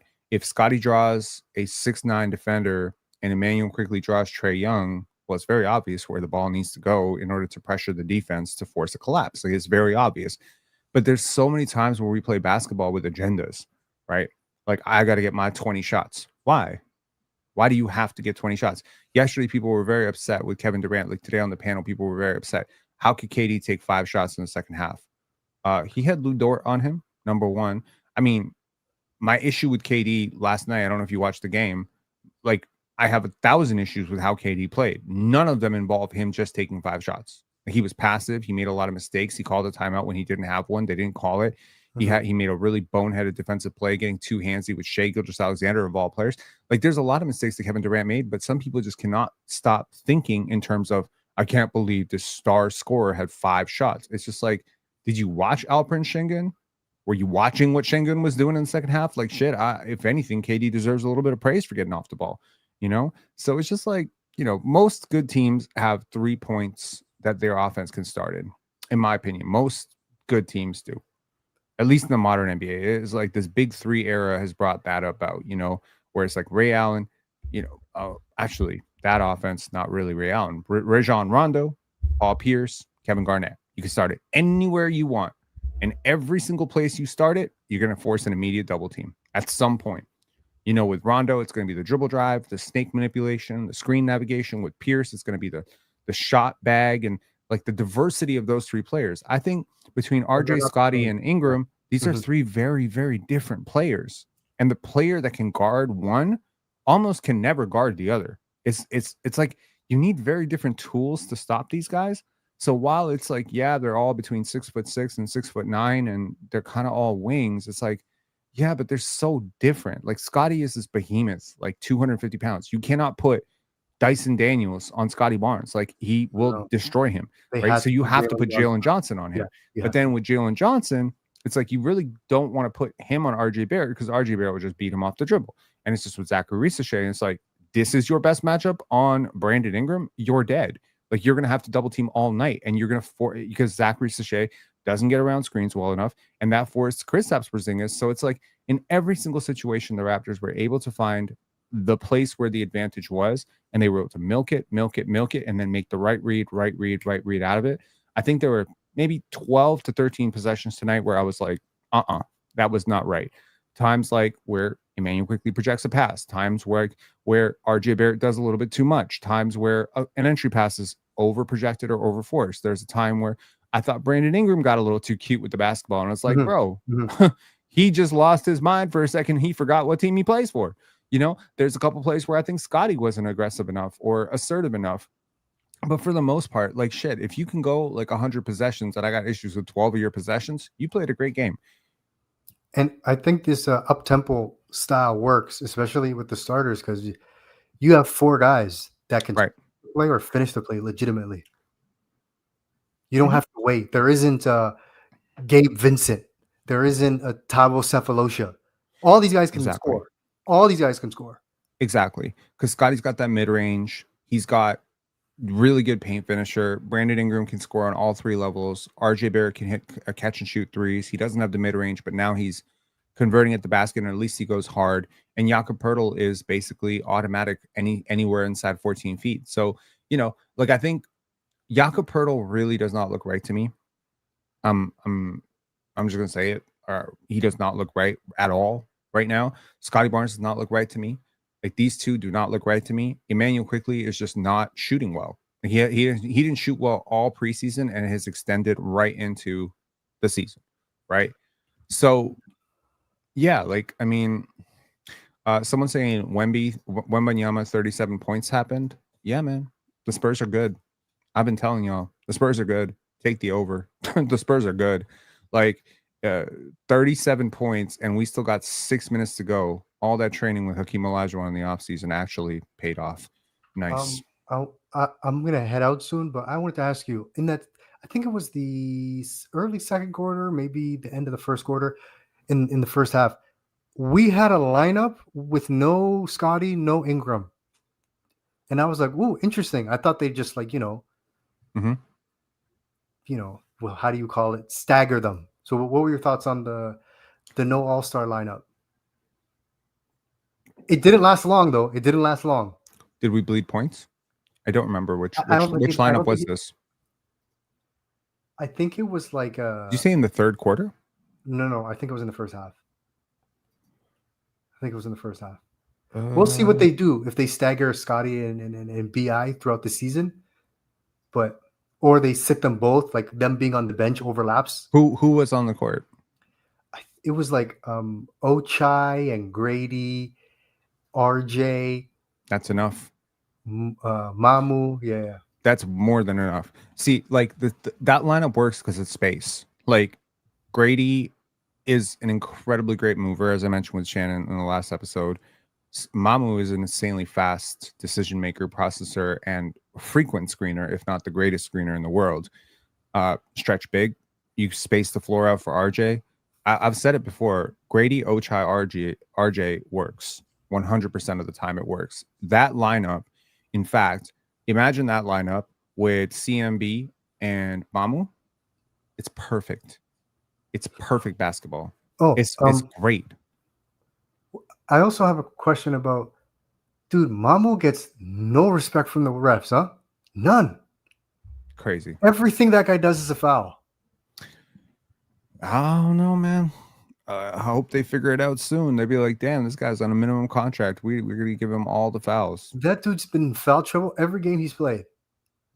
Well, he's very handsy. And also, I think Ingram picked up a lot of chippy fouls today too. When you're not used to playing this type of defense, like, in fairness, Jamal Shed, Scotty Barnes, all these guys, they were here last year. RJ Barrett, Emmanuel quickly, they know. But if you're new to this is difficult to adjust to, man. And it takes a lot of energy out of you too, right? So I'm not surprised. But everything looked very good tonight.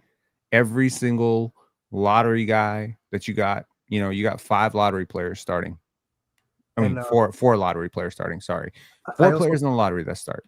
I think Gradey, the reason Gradey is going to have a much better year is, one, he's another year older, another year stronger, another year more experienced. He's just better.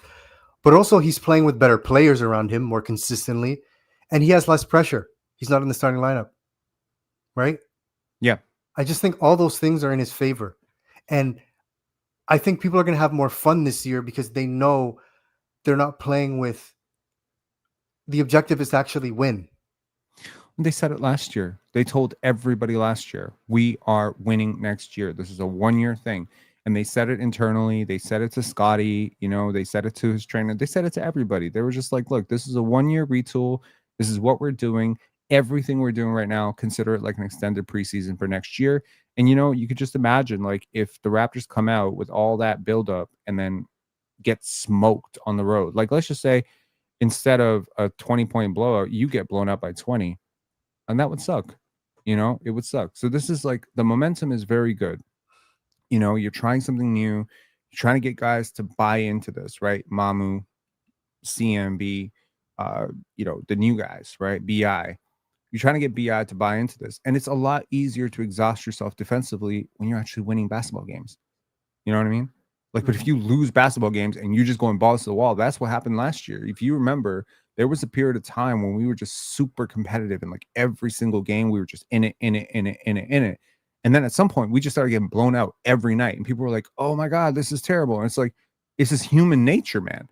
You cannot ask people to go crazy and then cost yourself the game 5 minutes down the stretch because you're developing. Like, at some point you do lose faith in the process. Yeah. So you can say we're trying to win, and then the stuff the players are seeing it's not adding up. And the players aren't dumb. Absolutely. Yeah. All right, man. Thanks a lot for calling in. Appreciate it. Yeah, we're gonna beat the Bucks. Giannis goes to the bench. I'm not sure that's an NBA roster, bro. It ain't a playoff roster when he sits. It ain't a playoff roster when he sits. I'll tell you that much. No faith in Gary and Kuzma to carry? No. Yeah, no. They're gonna get smacked. Okay. Appreciate y'all, man. Later. Peace. Okay, taking a look around the NBA. Let me just flash some box scores here and we get out of here. But okay, so went a little bit viral yesterday for a DeAndre Ayton post. Not expected, but I am not a DeAndre Ayton fan. Phoenix, who were behind the entire way through, somehow the Sacramento Kings have choked this lead in the fourth quarter. I don't know how it happened, but that's what happens when you have the best player on the court and Domantas Sabonis is not playing. Interesting. DeMar DeRozan not playing either. What is this team? Okay. DeMar DeRozan is playing. I apologize. DeMar DeRozan, Dennis Schroeder, Zach LaVine. The worst team in basketball, really. Like, if you are a fan at all of this team, my sympathy to you, my sincere, heartfelt sympathies to you. This is awful basketball. This team is just awfully constructed. Like, I just don't understand it. And Russell Westbrook off the bench, 2 for 8. Great debut, man. Why is Russell Westbrook getting Malik Monk minutes? Like, Malik is such a better player. I just don't understand it. Anyways, they're about to lose. Over to Wemby, 40 points. And shout outs to Julian Champagny getting the start. Shout outs to Carter Bryant getting into the game, notching his first rebound. Garbage time, man. It's garbage time. And over there for Cooper Flagg's debut at point guard, 0 assists, 10 points, 10 rebounds. I can't wait for the overreactions tomorrow. Cooper is going to be just fine. Relax. But big win for the Spurs. Solid statement game without, by the way, De'Aaron Fox. People were worried. Do they have a point guard? Yes, they do. His name is Stephon Castle. You might have heard of him. He won Rookie of the Year last year. He's pretty damn good. Okay. And Dylan Harper coming off the bench, looking like young Manu Ginobili, 12 points off the bench. Very good. If we're keeping count, did Dylan Harper kind of low-key outplay Cooper Flagg in their opening debut? We don't know. Portland Trailblazers are up on the Minnesota Timberwolves. I think the Minnesota Timberwolves are going to have a rough go at it this year, man. They've made a lot of mistakes with their roster building, and I think, it's a tough thing, man. Rob Dillingham, I'm not really a big fan. I don't know what he did tonight, but overall, the Knicks without Josh Hart, without Mitchell Robinson, handle the Cleveland Cavaliers, who were without Darius Garland. Kind of weird that we have injury reports being such a dominant part of our coverage this early. One league executive allegedly thought that Michael Porter Jr. could lead the league in scoring or be close to it. Well, he has 12 points in his Nets debut. I don't know how to say this without sounding like an absolute hater, but I am not a fan of Michael Porter Jr., and I think that they absolutely lost that trade. Cam Johnson is very good. Very good. And the Nuggets, I believe, will play basketball tomorrow. They're one of the last teams to debut. The Hornets just rolled over this team. They were up like 30 at some point. It was not close at all. And Brandon Miller had 25 points to lead all scorers. Cool. Moving on to the Miami Heat and the Orlando Magic, just to browse through this. I'm obviously going to go and spend the next 5 hours watching the games that I want to watch on League Pass. But Franz Wagner and Paolo Banchero, they were down. They were down pretty much, pretty big in the third quarter, and they come back in Desmond Bane's debut, 7 for 18 in his debut, almost similar to Brandon Ingram. 23 points, and then of course 24 points and 24 points apiece for Franz and Paolo. This is a team that I expect some good things from, and quite frankly, the Miami Heat without Tyler Hero should not have been in this game very much. Shout out to the former Raptors, Davion Mitchell and Norman Powell, the two guys who were just discarded from Toronto for very little. Norman Powell with 28, Davion Mitchell with 16. I really am rethinking my entire perspective on Davion Mitchell for the most part. Like, I think he's just been so good since I first started talking shit about him that watching him in the playoffs, now watching him this year, I'm just like, I think it's a really good sign that sometimes we don't know what a person is going to develop into, right? I watched him for years in Sacramento struggle to run a pick and roll, struggle with his decision making. And I really do believe that Davion, as much as he may curse the fact that he didn't like how he was used in Toronto or he got discarded for a second round pick or whatever, the Raptors put him in the best situation. And I really believe that it was a mutually beneficial trade because, one, we got Jamal Shed out of it, which is great. Jamal Shed got Davion as a work study sort of situation where he could really learn from a guy who really does a lot of the stuff that we're asking Jamal Shed to do. I think our entire team learned a lot about ball pressure, picking up 94 feet from Davion. And I think Davion learned a lot about processing the court through Darko Rajakovic. I really do, right? Jordan's video said you motivated him. Well, I don't know if I motivated him, but I definitely talked a lot of shit about him to the point where he blocked me on Twitter and then shut off his Twitter account. And then I remember, like, when he did that, I literally posted, I remember sharing this. I posted a tweet the next day and I said, I think Davion is going to have a really great season from this point on because he was not responding to the noise anymore and he was just done with it. So great. Good to see him and Norman Powell succeeding over in Miami.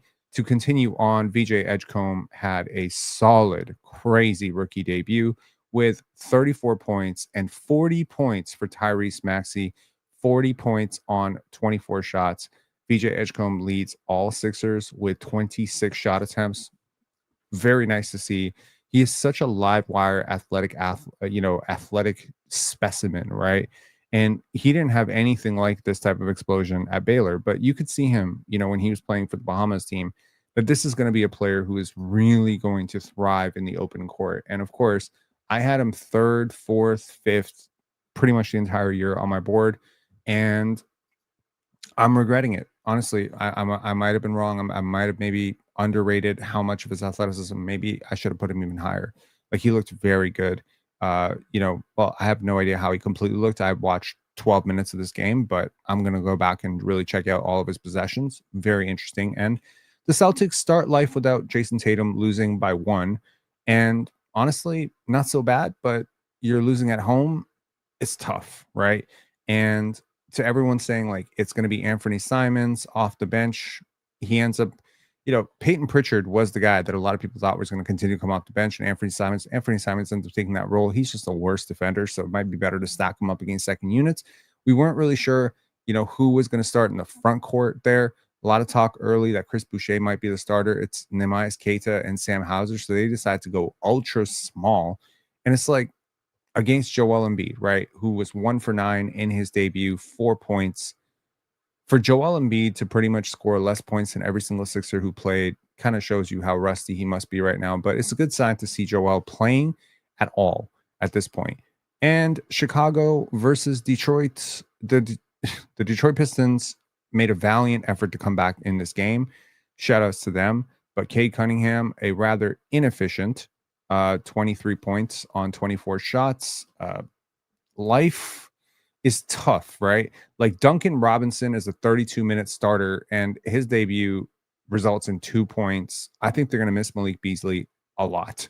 Okay. And Montes Buzelis indeed looked awesome. From the possessions I saw, 21 points, 6 rebounds, 3 blocks. There's a general manager who recently said that Montes Buzelis could potentially be an MVP type of candidate someday. I want to get to some super chats here. First of all, Pepperjack, always generous, gifted 10 Pensar basketball memberships here. Thank you very, very much. I appreciate you. ESPN needs IKD. 1-0. We deserve this after all the BS we heard all offseason and preseason. Scotty Barnes, this was all sustainable, and he could have had more. Honestly, this should be a floor for a Scotty game. Like, there's barely any threes that he took. There's nothing exerting. He barely broke a sweat tonight. If I'm being honest, like, the defense was good, not great. I've seen him be so much better defensively. I've seen him be so much better offensively. It could get so much scarier for the rest of the league. And again, it's like a long time ago, a team of Rudy Gay, Kyle Lowry, DeMar DeRozan, guys like this, was seen as a terrible team that nobody wanted. What are they doing? They don't have a star.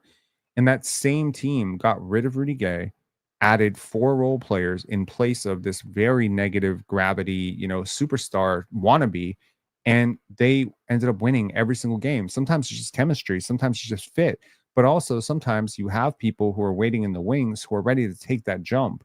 And I think handing the reins to Kyle and DeMar was the best thing that came out of that trade. As much as I love Patrick Patterson and Chuck Hayes and Gravis Vasquez, and shout outs to those guys, but for real, like the real value of that trade was the rebalancing of who is actually in charge of your locker room.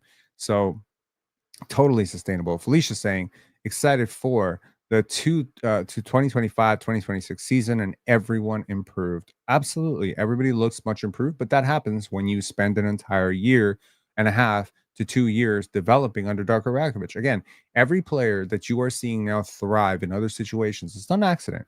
OG Anunoby playing some of the best basketball of his life. Davion Mitchell playing some of the best basketball of his life. Pascal Siakam playing the best basketball of his life.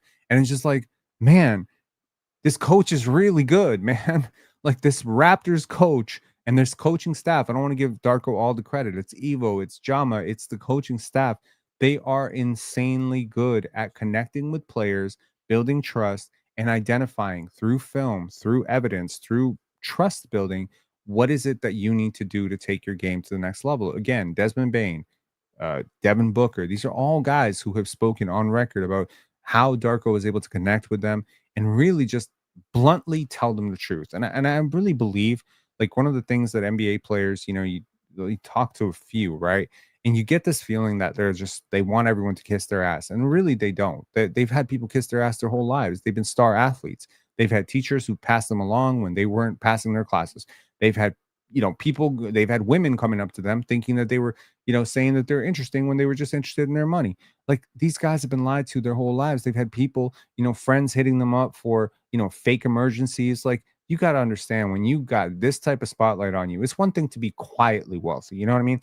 Like, when you are, privately wealthy and quietly wealthy, where you got millions and no one knows your business and your business isn't on ESPN.com, that's a different type of wealthy, because you don't have your cousin feigning an emergency and then making you look like an asshole when you don't want to parse out $20,000. These guys get lied to every single day. So when they find a person, a trainer, a coach, somebody who is just not lying to them, but telling them the truth, and telling them the truth from their benefit, not from the coach's perspective, not from this egotistical, I'm better than you and you need to listen to me. Not that bullshit either, because they've had plenty of that crap too. But the right energy to communicate with an athlete is one of trust, mutual respect. And really, the best trainers would tell you, whether that be Drew Hanlon, whether that be, whether that be a lot of the guys that have been successful in this world, Phil Jackson would say this, Pop would say this, is the first thing you got to do is establish trust. The first thing you got to do is establish. And I think a lot of coaches are blowhards, and I think they want to just hear their own voice. They want to quickly tell the guy like what they need to do. They don't want to take the 2 months to observe the person they're about to coach, right? And I think that there's just such an underrated thing about Darko, man. Like, he waited months before he communicated with Ochai. Sometimes guys come here And they'll be like really asked for like a month and a half because Darko will just feel like, okay, let's see what you can do. Like, show me what you got. Like, show me what is it that you like to do. And a lot of that with RJ early on was, okay, you're free. Go do what you want to do. So you let the player be free. Now the player loves you because you let them be themselves. But now you can actually coach them, and then you can slowly chisel away all the parts of themselves that aren't necessarily all that conducive to winning. And you've built the trust because you took time to build the trust. I just think Darko is so underrated in this regard. Okay, moving on to to the Clippers and the Utah Jazz. Holy crap. Like Kawhi Leonard going for 10 points. No wonder Ox is like crashing on Telegram right now. That dude is bugging, telling me that I'm not a real Raptor fan and he's going to take the Raptors fandom from me. Man, miss me with that bullshit. Been following this team since 2000. 2000, you know what I mean? Like shit. Insane. But Ace Bailey will have to wait. Svi Mykhailiuk, shout outs. Another former Raptor starting for the Utah Jazz on the winning side. You know, kind of interesting. 9 points for Svi Mykhailiuk. And, you know, shout outs. He was a good friend of Scotty Barnes. Also, shout outs to Bryce Sensabaugh and the Ohio State. We have a caller, Layne, who brought up Bryce Sensabaugh during the pre-draft process and said, Rob, watch out for Bryce Sensabaugh. He's amazing. And I, with my dumbass big brain, watched him for 3 games and was like, I don't know about his decision making. Well, Bryce Sensabaugh loves to take shots. Bryce Sensabaugh loves to take shots. And Bryce Sensabaugh has been really good in the preseason. So Bryce Sensabaugh, I'm a really big believer in Taylor Hendricks. They got some really good young talent there. I'm not a big fan of Keontae George, but looks like overall they destroyed the LA Clippers tonight.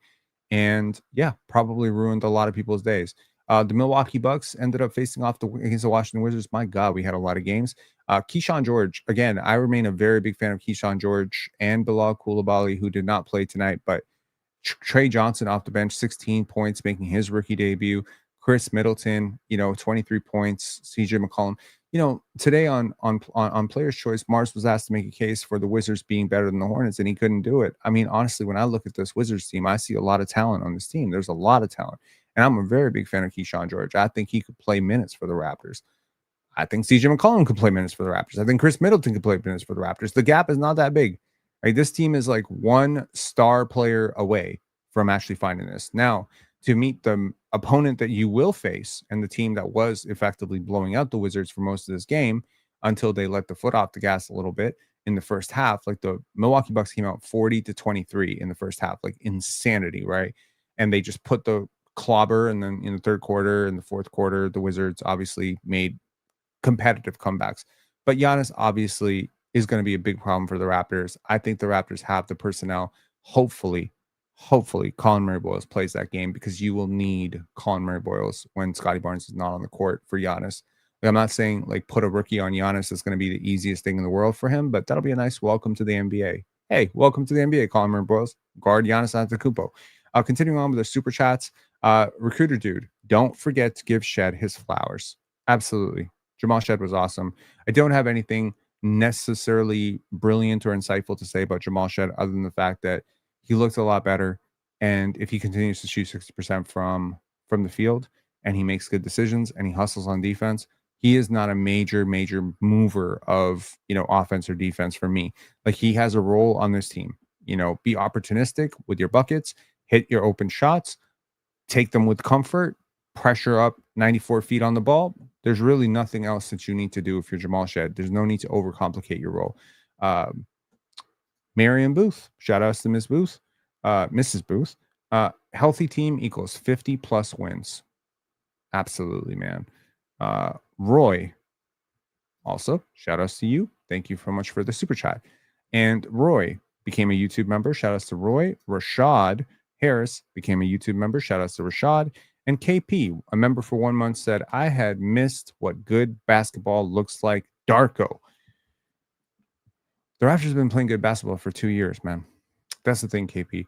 So, again, I know people don't want to give it credit because we've been losing, but we have been playing good, ethical hoops. We have time for one last caller. Austin, what's up? Austin? Hell yeah, dude. But, it's just so wild listening to all you guys talking, dude. That's crazy. But,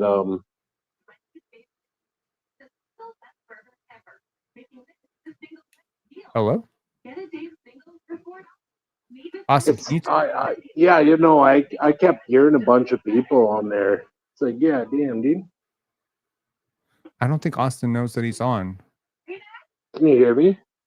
I can hear you. Are you able to lower your background noise? Yeah, it's just so overwhelming, dude, with all the stuff, dude. I'll probably opt out, dude. At this point, I'll join in with Rob, dude. I was there since the beginning, but yeah, damn, dude. All right, thanks a lot, Austin. I have no idea what that call was. Shout outs to Austin. I don't know if Austin was talking to me or if Austin was talking to somebody else, but shout outs to Austin for calling in. That was cool. That was a funny note to end the night on. Absolutely.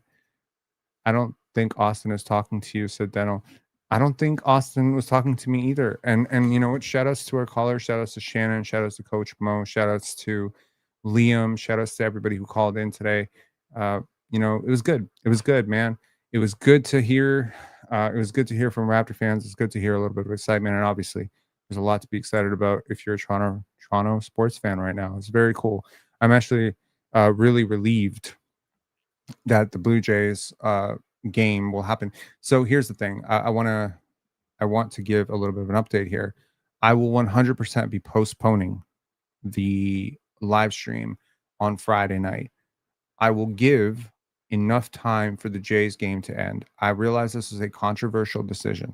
I realize that because some of y'all are not going to watch baseball and you're going to be like, why do I have to wait for 2 extra hours? Have to wait because we're going to be proud Toronto fans and we're going to watch the game. Okay.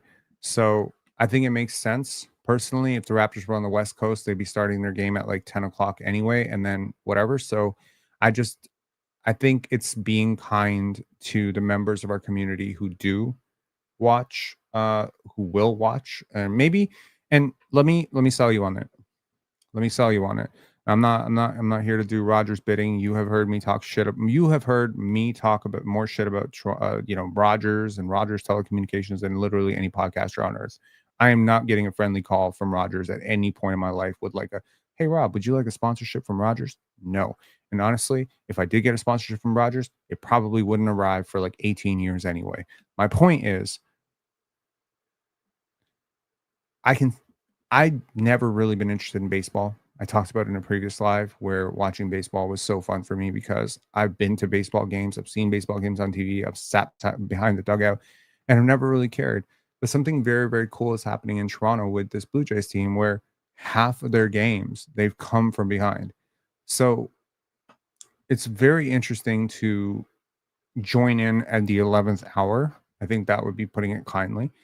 And, you got a really interesting team here, like you can feel the vibes. Again, I don't know very much about baseball, but just hearing the team celebrate, listening to the coach, and I'm like, man, it's very Toronto Raptors-esque, this culture they've built. Never say die. Everybody plays for themselves. Everybody plays for each other. Winning is winning. And as I've said, like the Toronto Raptors, Gradey and Scotty were taking this game in live. They watched game 7. So I'm pretty sure the message in the Raptors locker room is going to be, yo, let's pack these bums up from Milwaukee real quick. Let's jump out of this arena and let's go watch this game, right? Vladdy is amazing. Absolutely, right? Has any companies ever contacted you for sponsorship? So yes, I have been contacted by at least 70 to 80 companies over the last few years for sponsorships. I continue to reject gambling sponsorships. I think my total tally on gambling sponsorships is about $68,000 of money rejected from gambling sponsorships. Do not believe that pushing sports betting on, there's people have actually messaged me and said, Rob, like, can you please not swear so much? My kids are watching. Okay. Or I watch this in my living room. My kids are around. Can you please not swear? So I try not to swear, but once in a while I do swear. And it's just like, well, if kids are watching, I'm gonna push gambling on kids. Like, would I push crack cocaine on kids? You know what I mean? It's It's too many moral implications. Why are you so against it, Rob? I am against it because, like, look, if you do it in your own life, that's your prerogative. I'm certainly not someone who's going to be like looking down on you or whatever. You do what you got to do. But I think that sports betting amplifies the dopamine for sports watching and effectively acts as if it is augmenting or improving your appreciation of the sport, while in a very real way taking away the essence of the sport. Does that make sense? Like, you think that having $200 on the Raptors game tonight makes the Raptors game more fun, but the question is, what happens to your enjoyment of the game when you take the $200 away, right? It's an addiction. It's kind of like the people who say, I'm a social drinker or a social smoker or whatever. And it's just like, okay, well, no, you're someone who has social anxiety and you drink so that you have less anxiety, but that's a crutch. It's an addiction. So look, like most people have responses like sugar, gambling. I'm not going to push candy bars any more than I'm going to push gambling anymore. I'm going to push alcohol anymore. I'm going to push any of these things. I think it's one thing to do something yourself, right? I've had a drink before. Obviously, I was president of a fraternity. So yeah, I've done shots, whatever. I am not going to tell my niece who's 6 years old that alcohol is good for her. You know what I mean? Like, that's just, there's got to be a line that you draw as a human being and you say, I can do this, but I cannot promote this, right? I don't know. Like my mom told me the story. I don't even know if it's true. I really don't. Like, sometimes our parents tell us shit and it's like you find out later it's not even true. She told me that my grandfather was a lawyer, and I knew my grandfather, of course, and met him very briefly before he passed away. And she said he was a lawyer, and his whole thing was, if he thought you were guilty, he wouldn't represent you. I'm like, okay. And it's just something that I always remembered, like, a lot of lawyers, right? That's something you got to do for your own soul. You got to do a lot of work in this world to keep yourself in a place where you can have good sleep. That's what I want to say. Like, you got to keep yourself in a really good place where you can have good sleep. And, becoming a hoe for gambling sponsorships and shit like that, there's no amount of money. So, yeah. Rob, can we see post-game interviews if you're not short on time? Yeah, sure. But let's see what's up. Yeah, we used to do that, and then we suddenly stopped doing that. What's going on? Hang on. I will pull it up. Are they all posted on the Toronto Raptors channel? They are, right?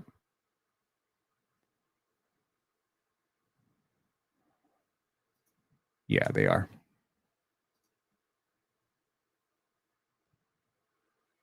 I think they are. Okay. So RJ Barrett, Darko, Gradey. Okay, we will listen. These are all very short. Oh, the full media availability. Perfect. Give me 1 sec.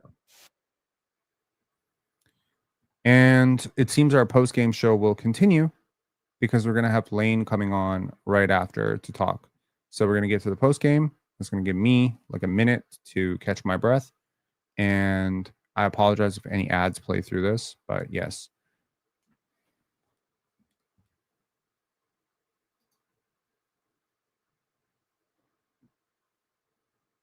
Come on, man. Ads. Okay, here we go. Give me 1 sec. Pull this up. I'm a very big fan of this word gravity, and I'm so happy that it's coming around to the larger lexicon, because initially I believe this concept was talked about by Thinking Basketball, and I've talked about it a lot on this channel. A lot. And Johnny saying Darko Coach of the Year, book it, his odds just clearly just went up. My issues with Rodgers continue. Why is Darko's audio so perfect and Gradey's audio is like he's on a plane? Asking why can't they fix it so we can hear the questions being asked? Do you remember what happened when the last time we could hear the questions being asked? Mike Gate.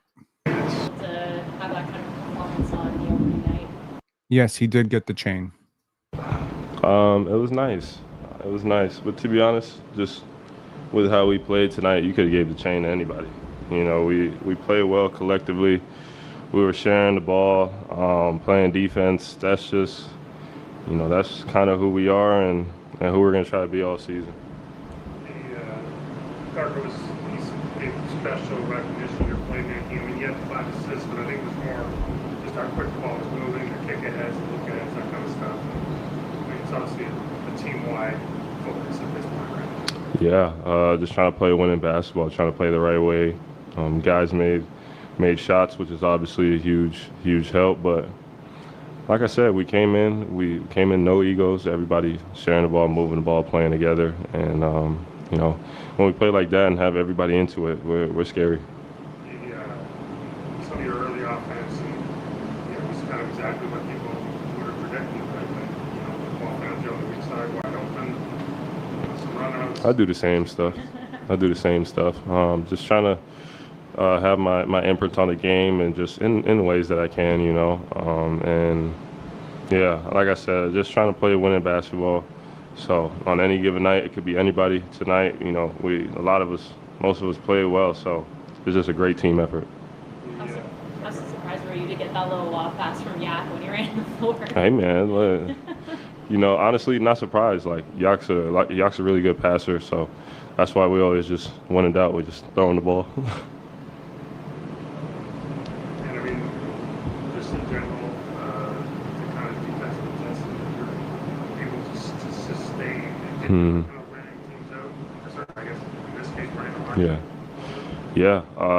The question was about defensive intensity and whether they're able to sustain it.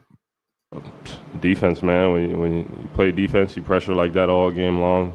It gets tiring for the opponent.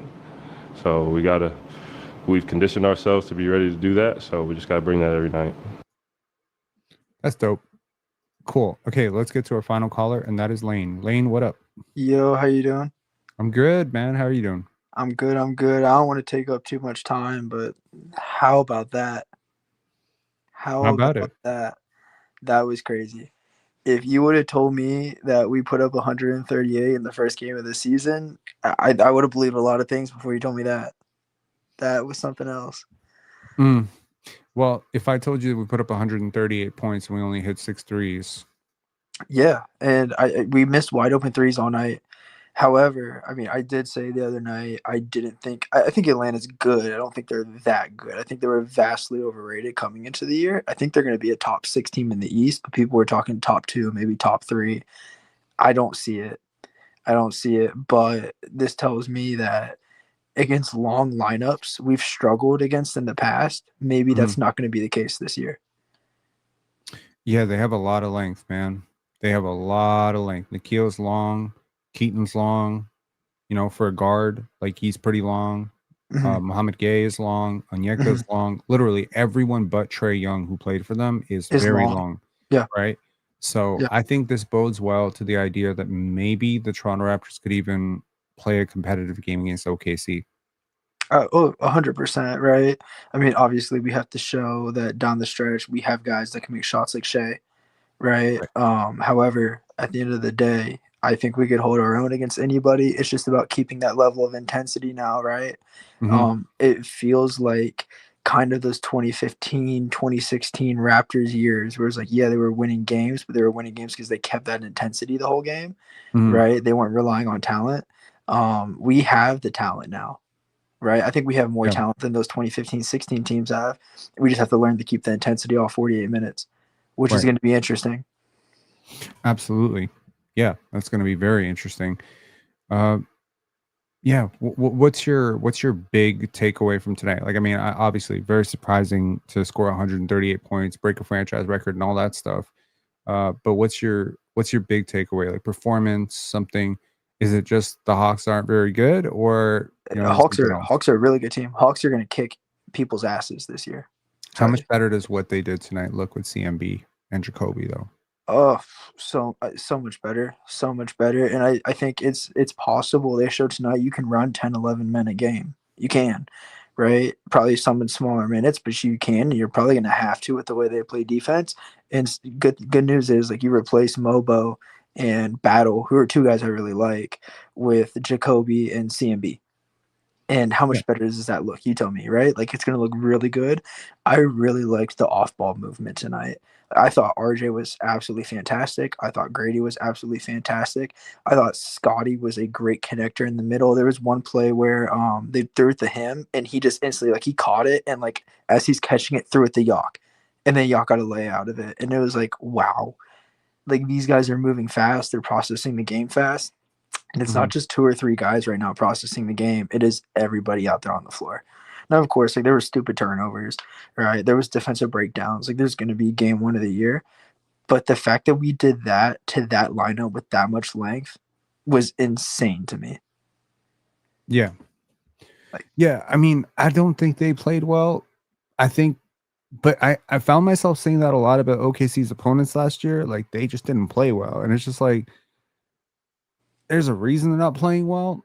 You know what I mean? Like, playing this super physical style of basketball, as RJ said, like, it really does tire you out. And at some point, you're just like, how hard is it to play this game right now? And would I rather just go home and take an ice bath? You know, like, there is some element of like human will, desire, right? And when the Raptors have established that basically to beat us on any given night, because we're not going to beat ourselves, we're not going to make stupid passes, we're not going to over dribble the basketball, we're going to make the right reads. So if you're going to beat us, you're going to have to out execute us, and you're going to have to outwork us. A lot of teams, first of all, are not capable of out executing you because their scheme is not as sophisticated, and frankly, they're just not as well coached. The other thing is, not a lot of teams are going to be willing to outwork this team. I will say this very plainly: the Atlanta Hawks are a more talented team. Easily. You know, and some Raptor fans may not like hearing that, but like, I mean, Trae Young is an insanely talented player, super talented player. Kristaps Porziņģis he would be the most talented big you might have, like, he'd be the most talented center in Raptors history. He's so talented. Zachary Sachet and Jalen Johnson are so insanely talented, right? The thing about talent, though, is talent is good in theory. Right. It's got to be good, you know. It's got to be connected, and Yeah. the chemistry's got to be right, and most importantly, you got to work, right? Yep. You got to work. You got to be willing to outwork, and you got to be willing to hustle, and you got to be willing to get back in transition. And I think the Raptors just ran it all night. They made quick passes. They got quick, kick aheads. Like, they have taken the very best elements of 3 teams: the Indiana Pacers, the OKC Thunder, and the Golden State Warriors. They've taken the best elements of all 3 of those teams and utilizing it to the personnel that they have, right? You don't have Steph Curry. You don't have Tyrese Halliburton. You have versions of something that those players do that you have on your roster, right? I think about guys like Andre Iguodala, Andrew Wiggins, and then I see RJ Barrett, and I'm like, okay, he's not as good defensively as those guys, and he's not nearly the bursty athlete that those guys are. But does he kind of function as a dot on the court like those guys do, like with the back cuts and the off-ball movement and transition buckets? Like, even when I look at Bruce Brown, Christian Brown playing off of Jokic, I'm like, I see similarities here. So again, like, I think if you're a Raptor fan, you should probably sleep easy tonight, knowing that what they did tonight is extremely sustainable. Oh, 100%. There's nothing. Honestly, it could be better, and that's crazy to say. It could be better. They could have scored 160 points tonight if their threes went down. Yeah, I don't think you score 138 a game. That's not what I'm saying, but like, it could be better, right? Yeah, like, for sure. Oh my god! And I mean, gosh. like, the Raptors want to play fast, right? And they played a pretty breakneck pace, right? Like, they had over 100 possessions in this game. They took 95 shots. They took 29 threes. Like, this was so fast. Like, we hit 70 points so early in the third quarter. So was it 70 points? No, the Raptors scored 36 points in the first quarter, 29. They scored 45 points in that third quarter, man. When's the last time we've seen a third quarter with 45 points? That is like some historical shit. And it's just like 45 points, and the other team scored 28. So it's like, and you can't even say we beat them in every quarter with the exception of the last one. Yeah, and you can't even say like, oh, our guard was just bullying Trae Young. That's not the case. Our forwards were bullying their forwards. That too. And I mean, I think IQ did his fair share of bullying. He on did. Trae He Young. did. He did. But like, it's not like IQ went off for 20, 25, right? Like he did a great job moving around the ball, but he wasn't the lone guy that was bullying Trae Young. Like Dyson Daniels got taken behind the shed multiple times. That is not something I expected. Jalen Johnson got taken behind the shed. Risa Shea got taken behind the shed. Kristaps Porziņģis got bullied by Podol sometimes. I was like, oh my God. I mean, it really was did. crazy. It was crazy. Like they breathed confidence into these guys. I didn't expect them to come out like this. And I think it's the first time in years I've watched a Raptors game where all 5 guys on the court didn't care who scored. Like nobody cared who scored. Like they the points were team points, not individual points to them. And that was really cool to watch. Yep. Absolutely. Everything came within the offense for the most part. And I think this team is walking a little bit taller and a little bit, more like with a little bit more confidence now that they got Brandon Ingram, man. Like, I feel like he is a very big stabilizer for that offense. That feeling that when things get tight, there's Release a valve. bailout. There's a bailout. Yep. Because 50% of the time he's either going to make the right move that's going to result in points, or he's going to make a pull-up shot.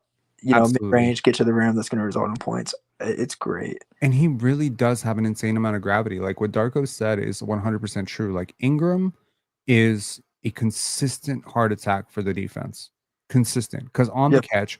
And my big thing was, if Darko has done what he's done with RJ, Quickly, OG, Dennis, like again, the number, like I keep counting down the number of people who've come and he's coached them, Davion, like the list is so long, Pascal. And I'm just like, Ingram's the most talented of all those guys. He is the most talented player Darko has probably ever coached, in terms of like new coaching environment situations. Like Devin Booker, I'm supposed to believe Devin Booker is more talented than Brandon Ingram. I mean, yeah, he's a better player. He's been a better player, but I don't know if he's more talented. I mean, the things Ingram can do offensively, like, at 6'9" with that shooting stroke. And he's so bought in on defense. He's bought in on gang rebounding. He's boxing out his man. And he just got paid. So that's how you know it's real. You know what I mean? It's like, the love is real because he just got paid. He just got paid. He got paid last year. So it's not even like he's high off the contract. He ain't high off the contract. He came here to make it known that he is a little bit disrespected, frankly. 77th best player. The 77th best player, according to ESPN. Was it ESPN or Bleacher Report? I can't remember which one of these crazy ass organizations. It was ESPN. ESPN 77th. Where was Trae Young? Like 30 something? Well, he thoroughly outplayed Trae Young. I think, RJ outplayed Trae Young tonight. For Trae Young to have 5 assists, they shut him down. Ridiculous. Like if the refs didn't bail him out the number of times they did, like he would have finished the night with like 14 points. Yeah, it was crazy. I mean, I think Ingram had a good game. I don't think he had his best game. I don't think Quickly had his best game. I don't think Ochai had his best game. And it's like these guys had wide open opportunities outside of Brandon Ingram. Imagine when they capitalize on those open opportunities. How much scarier this can get. I mean, that was my takeaway. If there's any player who probably did have something close to this is what it looks like on a great night, it's probably Gradey. Getting to the line 8 times, 60% of his shots, hits 50% of his threes, 21 points off the bench in 24 minutes. Literally, we look back on it, this is going to be a top 20 game for Gradey. I'm saying that generously. If this is the 20th best game that he plays all season, he might win 6th man of the year. This might be like the 3rd best game he plays all season. Or maybe Gradey has just taken a step because this is a former Gatorade National Player of the Year. This is a guy who was in talks to be a top 6, top 7 pick.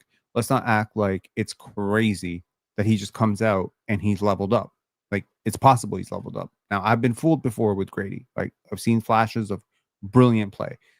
But again, the process of offense with Gradey has always been good. Like last year, I think the process was good. I think the process was genuinely good. Like he's taking the right shots. He's making the right cuts.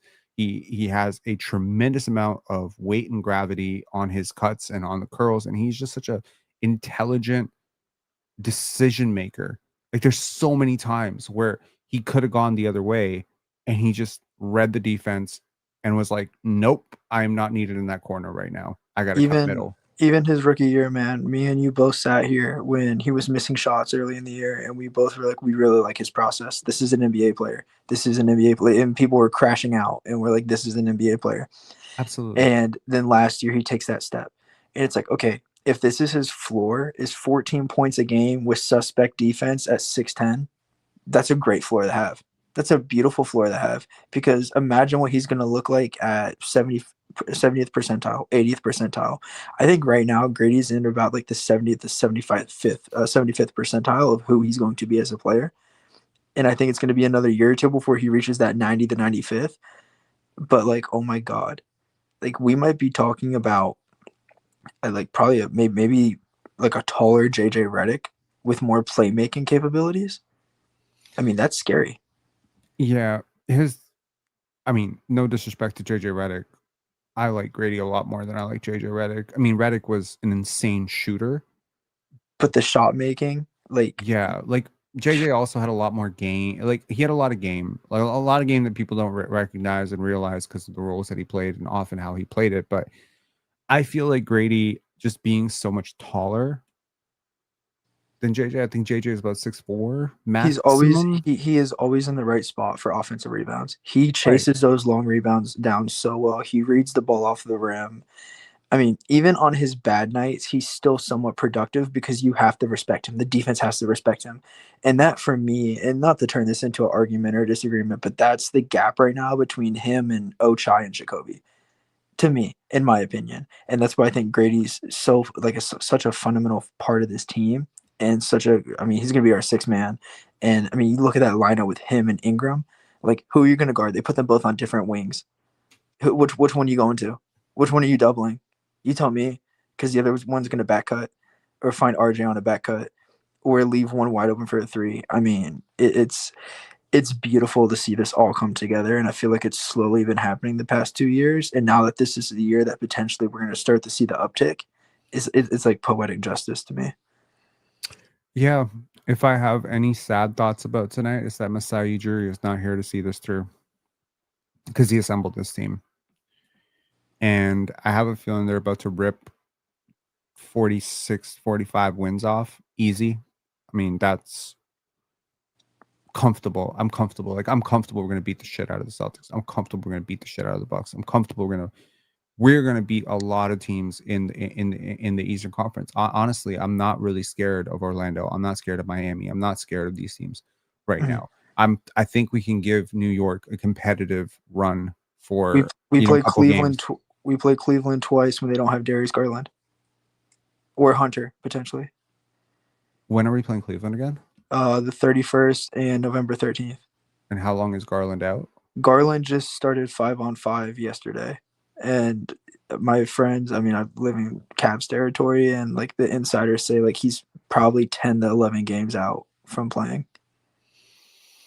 I mean, that would help. That would help tremendously. I think that would help. He's definitely out for the Halloween game, though. Like the Halloween game, like if he's back, then he's Wolverine. Yeah, I mean, Dallas didn't look great. Milwaukee, I just feel like we match up pretty well with Milwaukee. And I mean, like I'll eat crow if Giannis puts up 55 and they win somehow because they're shooters. Like I have come a long way on Milwaukee is trash to I don't think Milwaukee's going to be trash, right? Like I think Milwaukee will be fine this year because I think maybe I'm underrating KPJ a little bit, underrating Gary, underrating Bobby Portis, underrating Miles Turner. Like they still got dudes. Like they got decent basketball players all around, right? So I could see Milwaukee, potentially challenging for a playoff spot. I can definitely see it. And Giannis, if they get top 4, Giannis MVP is definitely in play, and his game tonight probably puts him, right up there with Luka's game yesterday. Dallas, I'm comfortable we can win that game. I am. Like Scotty, AD, that's a good matchup. After seeing what we did against Length tonight, it doesn't scare me. Yeah. San Antonio is going to be tough. Houston is going to be tough. We don't have somebody to guard Wemby. That's what terrifies me. And nobody has anyone to guard Wemby. And you're not going to ask Scotty to do it for 36 minutes by himself.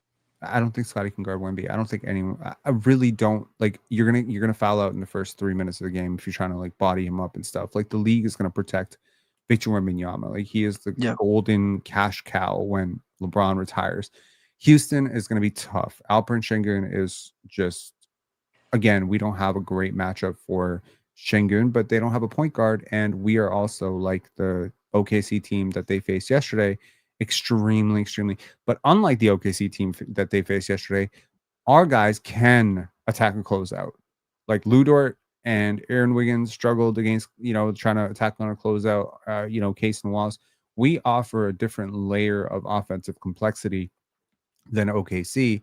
And then, you got Cleveland, as you mentioned, the Halloween game, Memphis, Milwaukee, Atlanta again, Philly, who knows what's happening, Brooklyn. I just say, yes, it's a tough schedule. But man, if you can get through the toughest part of your schedule and be a 500 team, look how much easier it gets later on. Yeah. Like, I mean, it's a good time to play tough teams because everyone's going to be tough the first month of the season because everyone thinks they have a chance right now. I mean, or like 95% of the league thinks they have a chance right now. So you want to play the tough teams right away because guess what? You too think you have a chance. What's really hurt us in the past years is December and January. We've got our asses kicked in December and January because that's when the tough part of our schedule is kicked in. And I mean, like some teams are just not trying at that point. And we've unfortunately been playing the teams that are trying. So you don't really have that this year. Yeah, like December we face Portland playing, LA Lakers playing, Charlotte Hornets probably lottery, Boston probably lottery, Milwaukee playing, Boston, Brooklyn lottery team, Washington lottery team, Miami playing team, Golden State championship contender, actually soft maybe. So yeah, our December is brutal. It's brutal. It's like, apart from, can you point to a single guaranteed win here apart from maybe Charlotte and Brooklyn? Like there's nothing. Like these, Washington as well. So those are three, let's call it like wins you gotta get. Like I think every schedule there's like 20 games you gotta get. Like those have to. I don't think Atlanta on the road was one of those games at all. This was a game you could handily lose and no one cared. I don't say no one cared. Obviously, we cared because, we got people up at 1 a.m. We got 450 people up at 1 a.m. because we obviously care. But I'm saying, like, no one would be so mad if you lost this game, right? But the fact that you won it, that's one in your bag. Well, and like here's the thing too. Who's to say Philly or Boston doesn't go on a huge slide at the start of the year, and now all of a sudden guys have ghost injuries come those December months. They kind of load manage them a little bit and just kick the can of 2025, 2026 and tank for DeBonsa and then try to come back stronger the next year. I could see Boston doing that for sure. I really suspect that they could. Like no team would bring on Anthony Simons, right? Their bench play is so suspect. Their front court play is so suspect. Yeah, I'm not a big Celtics believer. Even if they try this year, I don't see how they win more than 40 games. Karen Hall said, how are our chances at the NBA Cup? Karen, did you try to call in at some point? Somebody called in and it said Karen Hall while I was talking to Layne. Just let me know if that was actually you or somebody else. If you want to call in, happy to have a conversation. It might be a little bit late at this point, but yeah. What do you think our chances are at the NBA Cup? Are you asking me? Yeah. I mean, now that Darius is probably out for a little bit, I like it a lot better. I like it a lot better. I think if we take care of Cleveland, it's going to kind of set us up for success. But I mean, like you have to care as a team that wants to win this year. You know what I mean? Like in past years, the NBA Cup just kind of is what it is. We didn't care, but like we're trying to win games. Like you have to win those games because those are regular season games. They count. They matter. So I mean, you're going to see them care. But I don't know. I don't know. Like they feel weird. Like they don't feel like playoff games. I think they're meant to like the NBA wanted them to feel like kind of playoff games, and it just feels more of like I don't know, like a ghost game, if that makes sense. Like it's supernatural. Like it's like, yeah, this matters, but it doesn't matter much more than this superficial prize you can potentially get. I don't know. I'm not a fan of the cup. I think it's a super like interesting idea to try to get fans they care about the middle months of the season, even though it feels like it's starting very early this year. But Totally. I don't understand how the players are supposed to care, if that makes sense. Other Well, I than mean, the there's fact that they're supposed money. to win the game. There's money. For the lower end guys on the roster, yeah, but like You don't I think mean, money's money. You don't think Scotty Barnes cares about $500,000? They care, they definitely care, but like I mean, are they gonna go out there and treat it like it's game 7? Probably not. Probably not. Yeah, that makes sense. Yeah. Okay, man. It was good talking to you. Shout outs to you for calling the Bryce Sensabaugh pick very early. Bryce is looking really good in preseason and cooking up for the Utah Jazz right now. Dude, I'm telling you. I only did it because he's a Buckeye. Yeah, that's exactly it. That's exactly it. I will tell you, I'm into baseball right now. Dude, I watched it. I watched the live the other night, and if you had more time, we would definitely talk about it. But next time I call in, we gotta discuss it because there's so much stuff I want to talk to you about. Give me a prediction on, and don't worry if you're gonna like shatter some Blue Jay fans' hopes. Yeah. What's your actual prediction? I just want to lock you in. Like, what's your prediction for this series? Take me through. I love the Blue Jays. The Blue Jays are America's team for this World Series run. But that Dodgers pitching, like the front end of their pitching staff is just insane. Now, if the Blue Jays find a way to get to Snell or to Yamamoto in game 1 or game 2, I assume those are going to be the game 1 and game 2 starters since the Dodgers have been off for like 4 days now. But if they can find a way to get to those guys and get to the Dodgers bullpen early, there's a chance. But the Dodgers bullpen hasn't really reared its ugly head since the wild card series with the Reds. They've been kind of consistent. But the Dodgers also haven't seen a lineup like the Blue Jays yet. Okay, so I'm really looking forward to this. Partially because I would really like to. I'm going to enjoy watching Shohei Ohtani play for the first time. I've never really watched him play. I've watched like 1 game of his ever. What kind of challenge does he present for our dear Blue Jays? A physical freak, a freak of nature. He is made in a lab. Like that dude's not real. Like he's literally not real. There's never been anybody in the history of baseball that's went out there and in 6 innings got 10 Ks and then go 3 for 3 with 3 home runs. Hard. So, like hitting a home run is the hardest thing to do in sports, in my opinion. Off a live pitcher, it is. And the fact he did it 3 times while also pitching that game and getting 10 strikeouts, and I think only allowing 2 base runners or something like that, like a hit and a walk, absolutely insane. How tall is he? Like 6'4"? 6'4", 6'5" I mean, he's filled out. He's fluid. He's such a physical freak, and the Dodgers are filled with those guys. Like you'll really like watching Freddie Freeman. Freddie Freeman's a hell of a guy. Like I encourage you. Like if you like good stories and good dudes, look at Freddie Freeman's story. Hell of a human being. Mookie Betts, another hell of a human being. Will Smith, the catcher's the catcher for the Dodgers. He played for my travel organization that I coach in. Mm-hmm. So, I mean, personal ties there. Will Smith, hell of a dude. Very, very edgy kind of guy, like plays with an edge. But hell of a dude, but it's going to be tough. I think, honestly, I think it goes 6 games. But unfortunately, I don't want the Dodgers to win. But if I had to put money on it, I would put money on the Dodgers. I'm not. But if I had to, I would. 5 games? 6. I'm going to go 6. I think Vladdy. I think Vladdy. I think Vladdy's probably the second best player in the series, and he pushes them over the top in at least 2. Shohei is the best player in baseball. Shohei is, as much as I hate to say it, he is like the best player ever. It's so hard to compare eras in baseball because it's not like any other sport. To where you can kind of sit down and compare. Like baseball today is so different from baseball in the 90s. Baseball in the 90s is so different from baseball in the 60s and so on and so forth. Like the game has just evolved so much. Like it's if you put Kyrie Irving back in the 50s, like they think he'd be doing witchcraft. True, right, with the basketball. Well, they wouldn't let him, in fairness. Well, true. But at the same time, in baseball, like if you were to throw a slider to a guy from the 1930s, I mean, he would have no clue what the hell he's looking at, right? Like, it's changed so much. I think honestly, he has to be, because this is the most advanced level of baseball, and he's killing it at the most advanced level of baseball. But it's hard to say because there's just so many greats all throughout baseball Is he history. like LeBron, basically?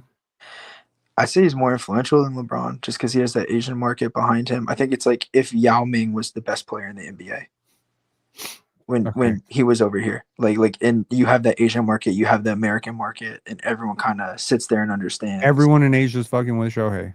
Everybody. Not just Japanese people. Not just Japanese people. Chinese people love him. Everybody loves him. Everybody loves him. Unless you own a Hawaiian real estate project, then you don't love him. Okay. Yeah. Teacher Mike saying Shohei's MVP conversation both as a hitter and a pitcher. I'm honestly surprised that he's pitched again in the majors in a starting role after his second Tommy John. I mean, Tommy John Tommy John used to be like a ACL injury. Right. And he's got it twice. And he's came back from it, and now he's starting again. And he's still as consistent and is still as nasty. Like, he's insane. I wish he was on the Reds. We just don't got the money for him. So, a lot of guys. Shohei over Ken Griffey Jr. I actually watched a little bit of Ken Griffey Jr. and from what you're telling me, sounds a lot better than Ken Griffey Jr. He is, but Griffey's damn good too. You know what I mean? Like, that's just one of those things. There's no disrespect to Ken Griffey. I think Ken Griffey's in influence top 3 in baseball, all time. As an outfielder, I mean, obviously as a home run hitter, he's top 10. As an outfielder, he's probably top 15 to 20 outfielder of all time. But like, that's just how good Shohei is. And that's not like Ken Griffey Jr. played for the Reds. Like, that's my team. So like, I could easily have a homer take there, but I'm being very objective about it. That's interesting. Yeah, it is a different generation. Someone said in the comments, it's a different generation. That's what I'm saying. Like, Ken Griffey Jr. played in the 90s and early 2000s. Like, it's just so different nowadays. Yeah, no, it's been fascinating to learn more about baseball. Like, for instance, I didn't know about pitcher rotations, and I honestly, as I mentioned on the live, I didn't know that pitchers can't come back in the game. I didn't know that. I didn't unless wait, there's a rule. Hold on, let's test my knowledge. Unless in the rare case that they are taken to another outfield position defensively, is that correct? No, so you can't pitch, but you can stay in the game. So there's in Major League Baseball, in most baseball, there's a DH rule where you don't want your pitchers to hit. Well, now we have the Shohei rule. Okay, just made for sure. This is how influential this guy is that he has his own rule made to where he could start a game pitching wise and then become the DH. So he can hit for himself. So DH is designated hitter, which means pitchers don't have to hit. So that's why the pitcher. Okay, I promise you. No. What I meant was if he so in Game 4 when our when the Blue Jays starting pitcher was taken out, right, and he left, it was Shane Bieber, right? So when the next guy came in, Shane Bieber can't then pitch again. Correct. So that's what I'm saying. If Shohei gets taken out, he can't pitch again. Correct. But because of the Shohei rule, he could stay in the hit. Right, but that's not what I'm saying. If Shohei were to, for instance, go to the outfield as a defensive position, could he then come back and pitch? No. Really? I thought I figured that out. Damn. No, you can't step on the mound. Like, once you're taken off, you're taken off. But here's the weird thing. Like, it used to be the National League, pitchers had to hit. And in the American League, you could DH for your pitchers, which was a designated hitter. So your pitcher's on defense, quote unquote, technically, but someone would hit for him. And then back in 2022, they turned it to where the National League had to DH too. Okay. So now no pitchers hit other than Shohei. And that was the beef was like, whoa. Like, baseball, after this dude's done pitching, you're really going to make him come out of the game? Because then another pitcher would come in and they would have to hit hypothetically. But nowadays it's like, yeah, well, after you take him out, now a pitcher would have to hit for Shohei. Because what is the logic of the sequence in which you structure your pitchers? So, for instance, like, I assumed that part of it is health and recovery, right? Because pitching is extremely strenuous. in So terms of starting or in relief? yeah, like so for instance, like why do you start one guy? Why do you close with another guy? Yeah. Why do you pull someone early? How typical is it that the starting pitcher is pulled before the fourth inning? Stuff like that. Like sorry, I'm just curious. Like No, you're good. No, best men throw, right? The best men are going to throw in that order in terms of rotation, starting rotation. Now, here's the thing though, like in the playoffs, like let me use the Dodgers for example. Like Shohei's probably the fourth best pitcher in the Dodgers rotation right now. Okay, that's just how deep their rotation is. Like Blake Snell is the best guy. Yamamoto's probably second, right? And then Shohei's probably third or fourth. But your best guy's going to throw. That doesn't mean that your third or fourth guy in a playoff rotation is dog, right? They're really good if you're in the playoffs. In the regular season, you have a 5-man rotation. When you go down to the playoffs, you cut it to 4. Your fifth guy goes to the bullpen. How the bullpen works, though, is some managers go off of feel, and some managers go off of analytics. So the analytics say the lefty-lefty matchup is a really good matchup for the pitcher. Okay. So you want to throw the lefty-lefty. So that's why sometimes, like in the Bieber situation the other night, there was a bunch of lefties coming up. Boom, you get a lefty up, you put him in out of the pen. Right? I think that was the situation, right? And so you have those matchups that are really good for the pitcher, really good for the hitter. Now, what's changed in Major League Baseball is that it used to be you could send out one bullpen arm to face one guy, and then you could go switch him out for someone else. They made a rule 2 years ago to where now when you come in the game out of the bullpen, you have to face 3 batters before you're pulled. That's what made that move the other night so controversial when the Mariners pulled out Wu and put in the other guy. Because that other guy has gone rocked all year long. But they put him in for the matchup against Springer. Oh, no. And was he cold when he came in for Springer?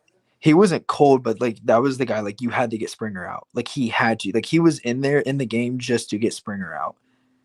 And he gave up a home run. And then he had to face thing to do in sports. Exactly. And then he had to face 2 more guys after that because per the rule, he can't come out. Oh, damn. Yeah. Yeah. So, I mean, it was insane. It was insane to watch that happen. They should have left Wu in. Yeah, they should have left Wu in. I mean, there was 2 things they should have done. First of all, you don't let a reliever go 2+ innings without getting someone warm behind him. Like they rushed the guy behind Wu to get warm. That was their first mistake.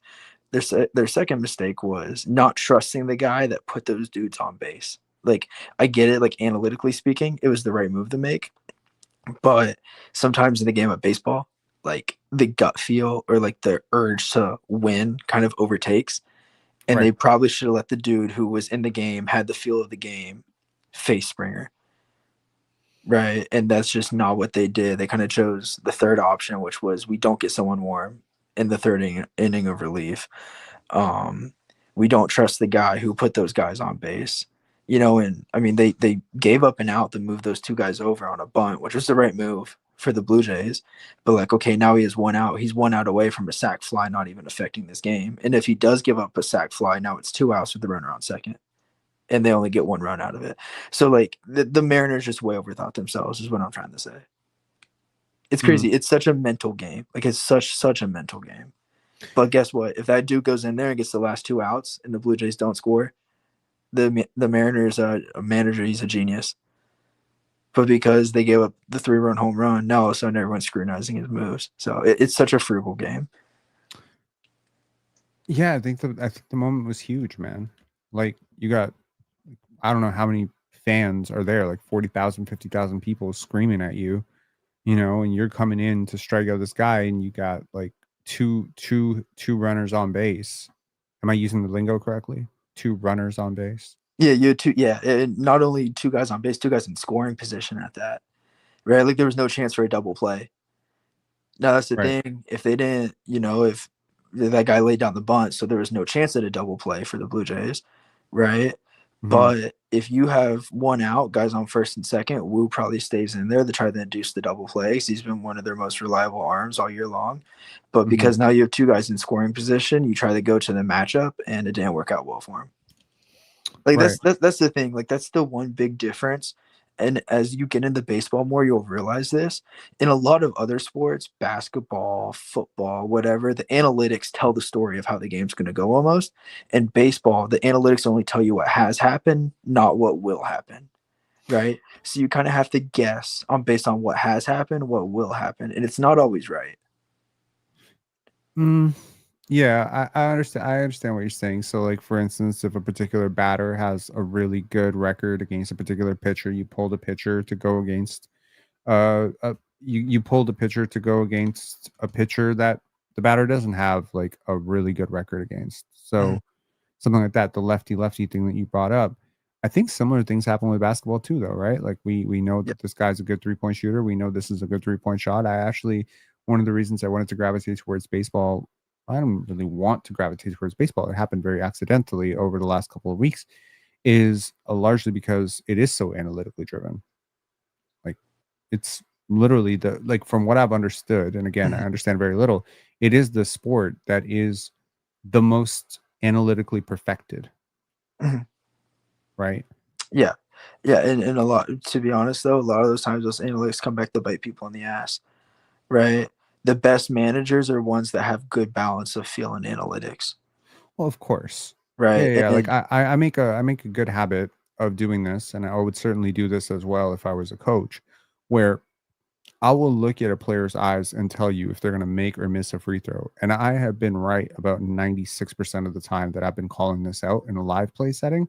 I can be like, that's a miss, that's a make, that's a miss, that's a make. Very rarely, like 1 in 20 times. Now, nobody in the league shoots 96%. So I know that I'm pretty accurate with this stuff. I do it on playback all the time. People are like, Penn, look at his eyes, look at his eyes. And I'll be like, that's a miss, that's a make, that's a miss. Very rarely wrong. And it does come down to, the fact that if a guy is darting his eyes around, he's not looking at the rim. I can feel that out, right? And it's a similar thing where, I didn't know anything from anything. Like I think I know 0.01% about baseball. I feel like there's a 2-year-old out there that understands this game way better than I do. And yet, when I saw Bieber approach the mound, and there was a commentary that said, typically the manager is going to go till like the 6th inning, right? Before he pulls his pitcher. I was like, he's going to have to pull him earlier. And I don't know if I'm even right. That's how clueless I am about this sport. I don't even know if I'm right. But it felt like he was not doing a great job. Is it accurate to say that he was not doing a great job in Game 7? Yeah, it's also because it's a great feel that you had that, but he's an older guy, and 30. Is that old for a pitcher? His arm's pretty used at this point. He's coming off of Tommy John. He was traded. He pretty much was given to the Blue Jays for free at the deadline, right? More or less. I think it was a AA prospect, but still, like he's pretty much given for free. And I think the game plan coming into it was he's going to go as long as he can take us, but the moment he faces adversity, he's out. Like he's out. And that first and second inning kind of set the tone. Not necessarily that they were hitting him. Yes, they got a run, but they were going deep in counts. And when hitters are going deep in counts off of you as a starting pitcher, they're seeing you really well, right? And yeah, your first time through the lineup, you may be okay, but your second time through the lineup, you're going to get absolutely waxed. And the Blue Jays did the smart thing of taking him out before he potentially got waxed, right? And that's one of those things in baseball where it's just a feel thing. Now, Shane Bieber is one of the best pitch to contact, rollover, ground out starting pitchers in baseball. So they could have went with that. Well, he's inducing ground outs. The analytics say he's going to induce more ground outs. We'll leave him in. But as you saw, and as the Blue Jays manager obviously saw, he's going deep in counts. This is his first time through. Yes, he hasn't been in trouble yet, but he's going to be in trouble. We need to get him out before something happens. And yeah, he went 4 innings, 1 run, right? But if you would have let him go 5 or try to stretch to the 6, it could have been 2, 3, 4 runs easily. Final question before you get out of here is, what would a Blue Jays victory have to include? Like, what would have to happen, right, for the Toronto Blue Jays? Does it come down to the pitching rotation? Does it come down to getting on base, getting the Dodgers starters out of the game by the 6th inning? Extremely key. You cannot let Snell, you cannot let Yamamoto, I don't think they'll let Shohei go past 6 just because of his arm. But like, you cannot let Snell and Yamamoto go to the 7th or 8th inning against you. If you do, it's a death sentence. And if they have the lead, game's over. Right? You need to get them out of there by the 5th or 6th inning and let that Dodgers bullpen try to win them the game. Because I like the Blue Jays odds at that point. If you're gonna sit there and let Yamamoto and Snell shove it down your throat, you're done. Like they're done. Now the Blue Jays, they need to get on base. Right? If it's a walk, if it's a single, double, I don't care. As long as they get on base and they put constant pressure on Dodgers pitchers, especially Snell, because Snell out of the stretch is a lot different than out of the windup, they'll be fine. But that's the issue, though. It's a lot easier said than done. Getting on base against those guys is very hard. However, if there's one team that can put together good at-bats, it's the Blue Jays. So one thing that I was trying to understand while the game was happening, but it became a little bit confusing for me, was when the pitcher, because again, I'm going back to when I played baseball, and that's obviously not professional league, right? I'm talking about like grade school when I played baseball, like 3 strikes, you're out. So the strike system when we used to play, again, playground rules, was if you swing at it, it's a strike. If you don't swing at it, it doesn't matter. There was no targeting or whatever. If the person threw it off over your head, it didn't matter. But right now, the pitcher, if he throws it outside of that little square, is that an automatic ding against him? As a ball, it depends how it's called. Now that little square is not always accurate. Okay. Right. That's kind of the idea of the strike zone. And there's obviously like different angles. We're seeing it from a certain angle. Now, next year, they're putting in what's called the ABS, which is the automatic ball strike, where you can challenge balls or strikes. You get so many challenges a game, to try to clean up. But it's up to the umpire's discretion. But yeah, if you miss outside of the zone, it's a ball. Right. You stay inside. Ball. Yeah. Correct. So what if the pitcher throws the ball and it's outside of the range and the batter still swings at it? Is that a strike? Yeah, it's a strike. And that's is that what happened with Vladdy? Where he kind of like fell over himself trying to hit the ball? Yeah, probably. It's probably nasty tunneling, right? Like, and as you get more into baseball, you'll learn like the tunneling effect in baseball is so disgusting, right? Especially those guys that have that sweeper slider combination. Especially like low kind of 3/4 arm slot lefties that have that sweeper slider. Like the tunneling is disgusting because it looks like the same pitch, right? Like if you have time tonight before you go to bed, like search up like the tunnel effect in baseball pitches from the batter's box perspective and see how that looks. You literally can't see what's coming until it's like 2 feet away from you. And yeah, it's a 15-mile-an-hour difference and it's 2 different pitches. But you can't tell. And you have to make a split decision to swing or not swing that fast. So like it's easy to see on TV, like a dude swinging a ball 2 feet outside. And it's like, why the hell do you swing at that? But then the first pitch of the AB was a slider dotted low and out. And, now the dude's fighting for his life and he sees that same spin and he's thinking, okay, it's going to be there, same spot because he landed it on me early in the count. And instead it's 2 feet out and he swings and he looks like a dumbass. And everyone sits there and they're like, wow, why do you do that? And it's like, because you're not seeing what that guy's seeing in the box right now. No, that makes sense. And I mean, again, trying to contextualize, I had a friend of mine who was a really good pitcher. He was like a minor league prospect. That dude threw me a ball. I'm not kidding. This is so embarrassing to say this. He threw me the ball and I didn't even know he threw it. I thought he faked it. It went right past me. I was like, am I stupid? Like, what the hell just happened here? He was able to throw that ball. I remember we were down by the fraternity, U of T.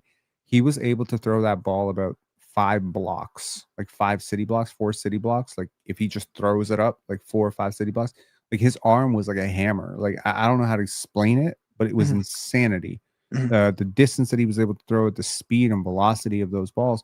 And he wasn't doing any trickery. There was no sliders, no curveballs, nothing. He was just throwing it directly at me. And I'm like, where to go? Again, I played tennis. I'm used to balls coming at me really fast. But the way that he threw it from the distance that he threw it, I had to double guess and be like, I know something came at me. Was that a bat? Was that a ball? So I totally understand what you're saying. And I don't think he was, I think he said that he clocked in around 77, 80 miles per hour, something like that. Yeah, crazy stuff. I had a guy on my summer team this past year. It was a D1 commit to a mid-major, Ohio 90? University, and he was 91, 91, and it was like he threw 3 pitches for strikes, and it's like this is a mid-major D1 commit. Like imagine what the power 4 guys look like. It's Right. absolutely insane. And then minor leagues and so on and so forth. Like the talent gap in baseball is physicality, right? But baseball is also one of those sports, unlike basketball, where like D3 teams can beat up on D1 teams any given day. Like for example, Baldwin Wallace, one of the best D3 programs in Ohio, they used to play Akron, who's a D1 program, granted mid-major, but D1 program yearly. And Akron had to cancel the series because it didn't look good that Baldwin Wallace had won 8 of the last 10 games against them. Right. But Baldwin Wallace is also a top 25 D3 program in the nation. So it's like that's how small the talent gap is in baseball in terms of win the loss. You know, it's not like basketball to where if those two teams were playing basketball, Akron wipes the floor with them, right? But the physical difference is what kind of separates you in baseball from D1 to D3, if that makes sense. Makes sense, man. Thank you so much. I'm sure that our listeners, all 450 people, 60 people who are in here listening to baseball talk, I'm sure some of them are just like me, very, very curious about this sport. And you're certainly one of the best people that I could think of to talk about it. So thank you for doing that. It was really nice to hear you in your element. Yes, sir. I appreciate very, that. very cool. It felt great. It felt great. I Yeah. appreciate it. You have a great rest of your night. All right. Have a good night, man. Okay, we got one final caller. We are 3 hours and 3 minutes into this show, but hey, man, you beat the Hawks on opening night. You deserve a long call-in show. Jan, habits Yep. on. What's up? What's up, man? Great start to the season. Baseball channel coming or what? I'm listening to you talk. Seems you're very intrigued in the sport of baseball. Love to I'm hear. intrigued in baseball, but I'm Yeah. clueless about baseball. So for me to make a channel about baseball, it would basically be me interviewing a whole bunch of people who know a lot about baseball. Hey, it's still time to learn. It's not like I understand from the outside it might look like a complicated sport to learn, but I don't think so. Like I think once you watch like one series, I think you'll get the hang of it. I mean, yeah, but like for And you're a smart guy, so there's a depth to which I would want to know. Like for instance, like there's maybe 4 subjects I could think about doing a podcast on. Basketball is one, mathematics is a second, film is the third, and finance is the fourth. Like these are 4 things that I know. I mean, I played tennis, dude. I taught tennis. I don't think I could do a tennis channel. Like, so my bar for how much I need to know about something before I pretend to be an expert about it on the internet is very wild. Because I feel like at some point I just end up like being like, there's 1 million people in this country that has 38 million people that are more capable of talking about baseball than me. But you know, I'm just approaching it with a lot of intellectual curiosity. And Leia's Kasem saying chess. Hell no. I love chess, but hell no, man. Bro, I am a 1400 on a good day, and that is not good enough to be starting a channel. Although I don't want to dissuade anybody. If you want to start a channel as a 1200, you go do that. That's just not me, though. Yeah. Sure. Yeah, no, just excited time around the city. I'm very hopeful about this team, the Raptors, man. Like the East is wide open, man. Like honestly, like respectfully, the Knicks don't really fear me. Cleveland, it seems like they're never healthy. The Bucks don't fear me. Like I don't like I understand this team has flaws. They're far from perfect, but man, if they can just if they're healthy and if they can just be more consistent defensively and offensively, they're mentioned like they did tonight, they can be scary, man. They can be scary. Absolutely. Yeah. What was your thought on the Hawks tonight? Awful. Like it's like, do you think like we were that good offensively, or we were just going up against a very bad defensive team? I don't think they're a bad defensive team. Like I think we made them look bad because they weren't connected, they weren't communicating, they weren't getting back on defense, and I think we beat the shit out of them. But like, I mean, honestly, like that's why I say I think a lot of things went wrong for us too. We got a lot of chippy fouls that I don't think we should have gotten. We were missing 2 of our upper rotation players. I mean, I think CMB is going to play 20 minutes a night for us. That's a huge chunk of your rotation. Yeah, he's like gonna be great. with Jakob struggling, Like the ability to go to CMB would have been a perfect matchup for Onyeka Okongwu. Perfect. No, And I'm like I think he's gonna like be one of those players that like he's gonna be one of those rookies who are gonna be very, very impactful. Like I wouldn't be surprised if we make the playoffs and he's starting because like I just feel like his versatility defensively is so valuable, and like he's gonna be closing games for us because that small ball lineup is gonna be so helpful. It's just like like at the time, it's just because I didn't know enough about him, but watching him play, look at the highlights, watching him play summer league preseason, like you gotta be impressed. You gotta be impressed. But I know you have a long stream, so I just wanna get my thoughts about the Raptors tonight and their expectations this season and go Jays, man. Four more, man. Four more, man. Vladdy, keep hitting, starting pitching staff, keep rolling. And let's get this chip back in Toronto, man. Hopefully we can get this thing done though. it's a good note to end the night on. All right, thanks a lot, Jan. All Appreciate right, you. till later. Peace. All right. Okay, it has been a 3-hour stream. This season is off to a brilliant start. 3 hours today on the panel, 3 hours on this stream. And guess what? I will be on the panel again tomorrow. And if you want to see some victory lapping, I'll be classy about it. Yeah, the Toronto Raptors won, but whatever. We will act like we've been there before. I think this franchise used to be one of the, I don't want to say most respected teams in the league, but at least a team that was taken seriously by most NBA people. That this was the team that consistently made the playoffs. This was a team that played a good brand of basketball, et cetera, et cetera. And now I feel like for the last few years, it's been a bit of a laughing stock. And I don't want to go back to that. And I understand that a lot of people have been laughing. And while those people have been laughing, I've been analyzing. I've been analyzing the team culture and the team fit and all that stuff. And I got to tell you, this has been building towards a very good thing for a very long time under Darko, and seeing the fruits of some of it. Again, some of it, not all of it. 0 for 7 for Emmanuel Quickly. Kind of a shaky, let's say, shaky athleticism game from Scotty Barnes, right? Like, a lot of things went wrong tonight, man. I don't care what the box score says with Jakob Poeltl. I don't think he played that well. He was okay. He can play a lot better than this, right? Maybe that's the positive way to say it. So I don't sound like I'm, being critical of players. Scotty can play better. Yak can play better. IQ can play better. Ingram can play better. RJ can play better. Everybody can play better, with the exception of probably Gradey, who played about as perfect a game as you could possibly ask him to play. So, you put all that together. You acclimate the fact that this is a team that is going to slowly build up chemistry throughout the year. It's got to feel good, man. It's got to feel good. And you got Milwaukee on Friday, 6:30. As mentioned before, we will have you covered after the Jays game, and we can talk about both games. How's that? That'll be cool. We will obviously prioritize this being a Raptors channel, and this will remain a Raptors channel and remain a basketball channel, because I don't intend on covering baseball in any capacity ever. But what is cool is maybe in the call-in section after the game, we could have a joint post game, which is kind of cool, right? It sounds like a really huge problem. Like, oh my God, we got these 2 games. And it's like, since when the fuck is that a problem? Pop your popcorn, 6:30, order the pizza, 8 o'clock. Right? Bert said, am I the only one who no longer sees this in my feed? I've got to search now every time. What's up with the fan algorithm? Y'all not seeing me in your feed? Hit the notifications. That would help.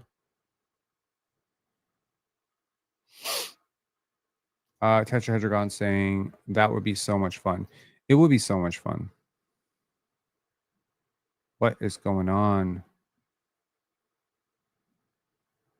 Anyways, sorry, I was just reading the chat. What is going on? Napolitan ice cream? What is going on?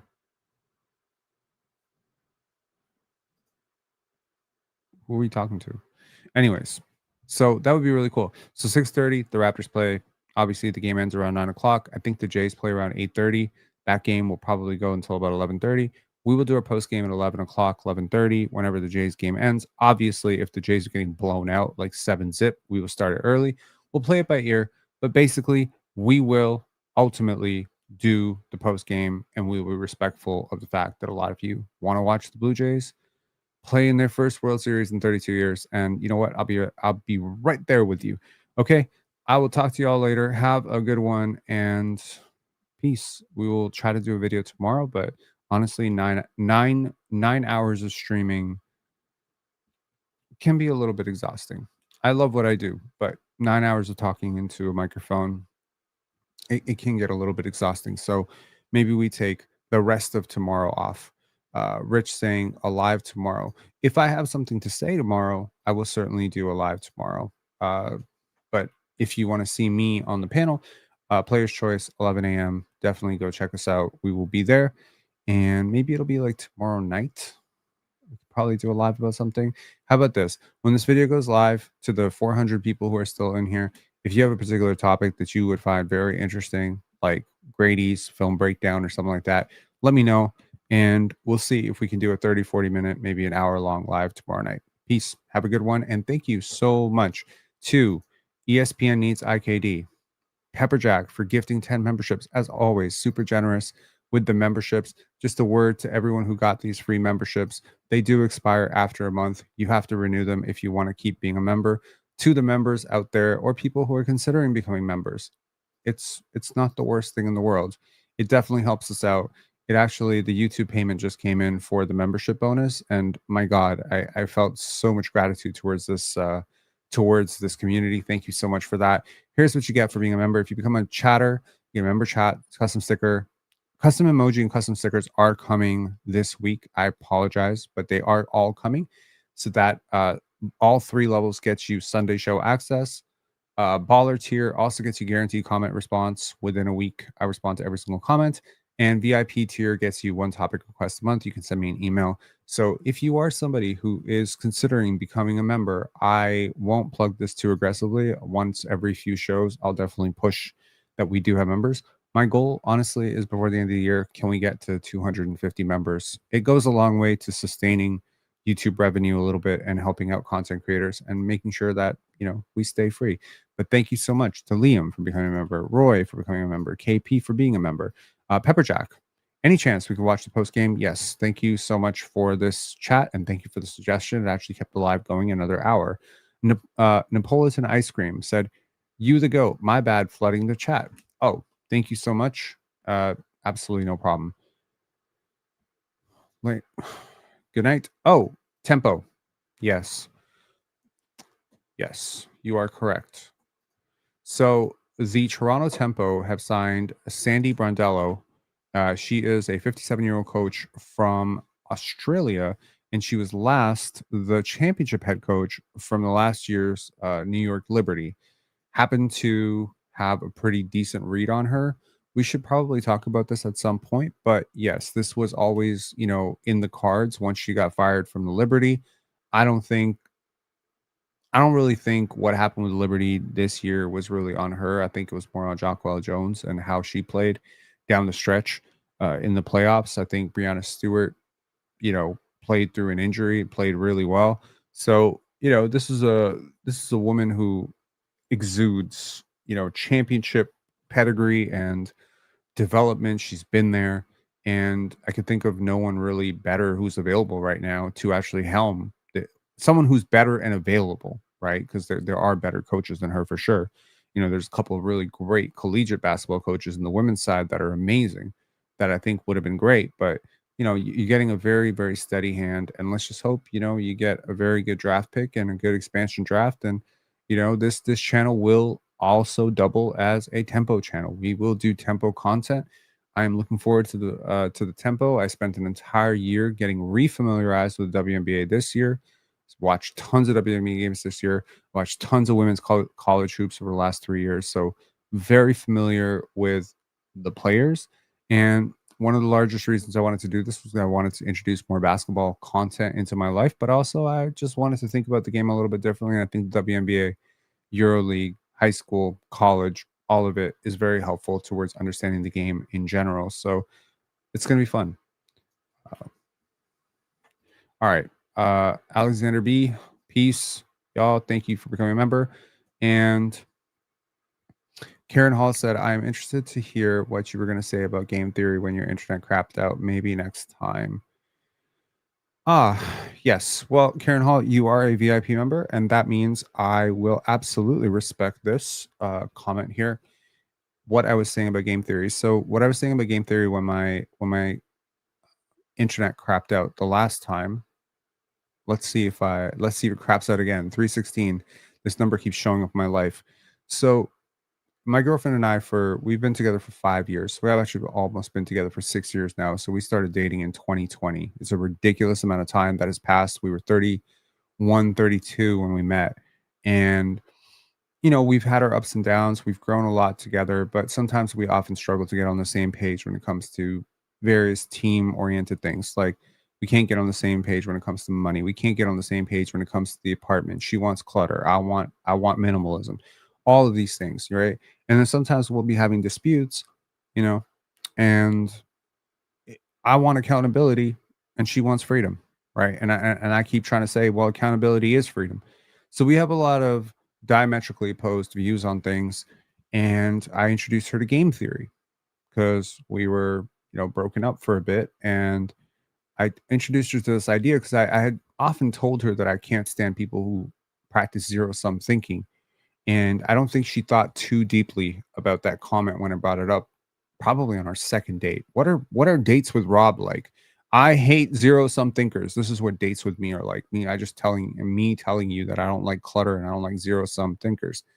So telling her about game theory, I said, explain game theory in the sense that every interaction between two people is either confrontational or cooperational. It's not a word, but cooperating. Like you are either cooperative in your dynamic with somebody, which is to say a team, right? Like we have a goal as a team. So Fred VanVleet and Scotty Barnes, when they were on the same team in 2021, they should have had a one goal outcome, right? Which means that nothing between us can ever take away from us, which is the idea that if Fred gets assists, it's not taking assists away from Scotty, and if Scotty gets points, it's not taking points away from Fred. And it should be like that. And in fact, that's how the Raptors play now. They preach a lot of this stuff in their own team dynamic. This idea of game theory comes down to this: are you my opponent or are you my teammate? Is basically the end result of every interaction. Like that's what you're trying to figure out. Some of us have friends that are our opponents, and you don't know that because they lie through their teeth and they don't tell you that they're your opponent. But notice that person gets very jealous when something good happens in your life because they feel like the more you got, the less they got. That person is not your friend. That person is not your teammate. That person is your opponent. However, oftentimes you will see somebody who will see an opportunity that's very good for them, but it's the perfect opportunity for you. And they'll be like, this is a perfect opportunity for you. That person could be an acquaintance, but that person is on your team. And what I tried to explain to my girlfriend was basically the breakthrough moment for her was we're on the same team. We've been fighting a war for the last 6 years on, how much clutter we can have or what food we need to have or how much money we need to save or what's an acceptable vacation or all these things. But we've never really approached it as two people on the same team because we're too busy being at each other's necks saying, well, I'm right and I'm right. And it's just not healthy. And for whatever reason, like I could see it in her eyes that it just the spark kind of lit of, oh shit, this was my teammate. And when you realize that your partner is your teammate, you realize that nothing bad that you could ever do to your partner can ever benefit you. You're on the same team. It's a good way to think about life, right? Like if you have a spouse, like let's say, you have a wife, right? How can putting down your wife or controlling your wife or making your wife feel worse about herself, how can that ever bring you peace or joy unless you are in fact opponents? Now, if you are my opponent and you happen to be legally my wife, well, now destroying your self-confidence, destroying your circle, being controlling, these things can bring me peace. These things can bring me joy because you're my opponent. But if I view you as my teammate, then it is in my vested interest that you thrive.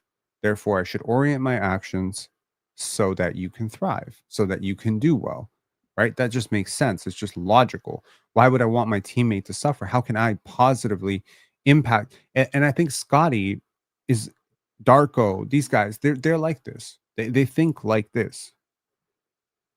Scotty's not looking at RJ's 25. He's not looking at him getting the chain. Jacoby's not looking at RJ getting the chain and being like, that should have been my chain if I was playing. That mentality needs to be cut out of every team. Anytime you spot that behavior in a team dynamic, you need to cut that shit out. Because, again, and I think Darko preaches this very well, we are paid millions of dollars as individuals to be part of a team, right? And yeah, it's difficult to convince people who have millions of dollars on the line because, you know, players are not paid evenly. This is not communism, right? We don't take 180 to 200 $200 million payroll and divide it evenly among all players. That's not how the NBA works. Obviously, certain players are going to get more. And I think when the trust erodes within the team, when selfishness rears its head, it becomes like a little bit like a plague, right? All it would take would be Scotty Barnes going to the locker room today and chewing out Emmanuel quickly and saying, give me the fucking ball more. I need the ball more. And doing it in front of everybody, by the way, so as to embarrass quickly. That would cause quickly to view himself as outside the team. You understand? Like the mentality is, and that would force everybody else on the team to pick sides between these two players. That destroys the team. Cannot have a team where any individual is doing shit like that. That's what Fred didn't understand. Like he thought he could pick on you in front of your teammates. Like a real teammate doesn't pick on you in front of the teammates. They don't embarrass you in a setting around everybody, unless of course you absolutely have done something horrible and you need to be called out. No, they would take the time to pull you aside privately and explain something to you calmly in a way that you can understand it, in a way that gives you the idea that this is a person who cares about me and that's why they're speaking to me this way. See, people who don't care about us, they speak haphazardly. They speak flippantly. They speak without thought and purpose because they don't care about our feelings. They don't care if the message connects or not. They're just venting. That's not your teammate. That is your opponent. If I take my bad day out on you, you are my opponent. You're not my teammate. Right? So, you know, the thing that I say to everybody is a teammate, like when I'm trying to explain the zero-sum thinking and why it's so bad, what I would say is if you wanted to punish the other person, like, no, I guess what I'm saying, what am I trying to say here? When your left hand makes a mistake, you don't punch it with your right hand because you subconsciously register that the left hand is connected to the right hand by virtue of extension to your body. And I think that a relationship should be viewed very similarly. That if two people genuinely believe that the best interest for this person is also in the best interest for myself, then that can be a very good building block to find individual goals and things within that relationship. Of course, there's always the healthy balance of, you know, protecting your identity, right? Preserving what makes you unique and not losing yourself to the group. But there must be also a healthy balance of both, right? I think, and again, this is based on me. I was born in the late 80s, but from what I understand from my grandparents' generation, from my parents' generation, is that people had a much easier time giving themselves to a collective back then. Now, I feel like people are hyper individualistic. But that being said, there are very large social movements that have gained mass, you know, following that would technically fall under the umbrella of like teamwork, I guess. Like, I don't know if you were like Occupy Wall Street or any one of those movements, like was that technically teamwork? I don't know. I think it's more like tribalism now as opposed to teamwork. Whereas I think like people were just kinder to each other before. I don't know. This is gonna be like old man yells at cloud moment. And your mic is making a crackling sound. I don't know if you noticed. How long has that been going on? And does anyone else notice it? Anyways, I think that fulfills a 3.5 hour live. I hope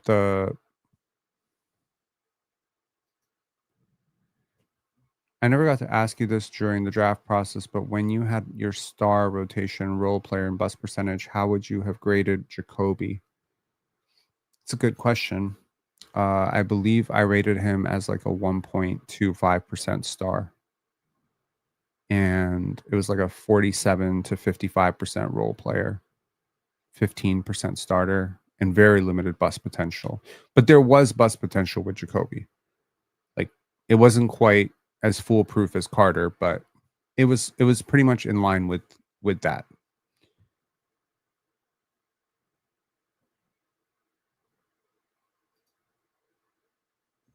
Whenever you talk, I don't hear it when nothing is said.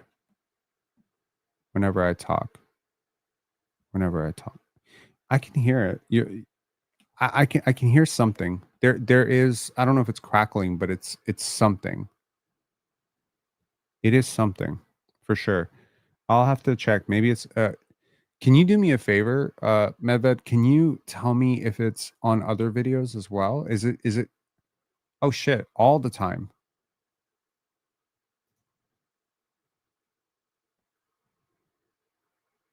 It's always there.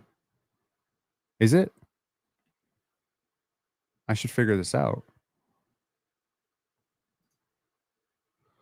Oh no, just this video. The whole way through. Shit. Okay, well, I hope I did not just have horrible audio the entire time, but thank you so much for bringing that up, bringing it to my attention. It might be a wire crossed or something.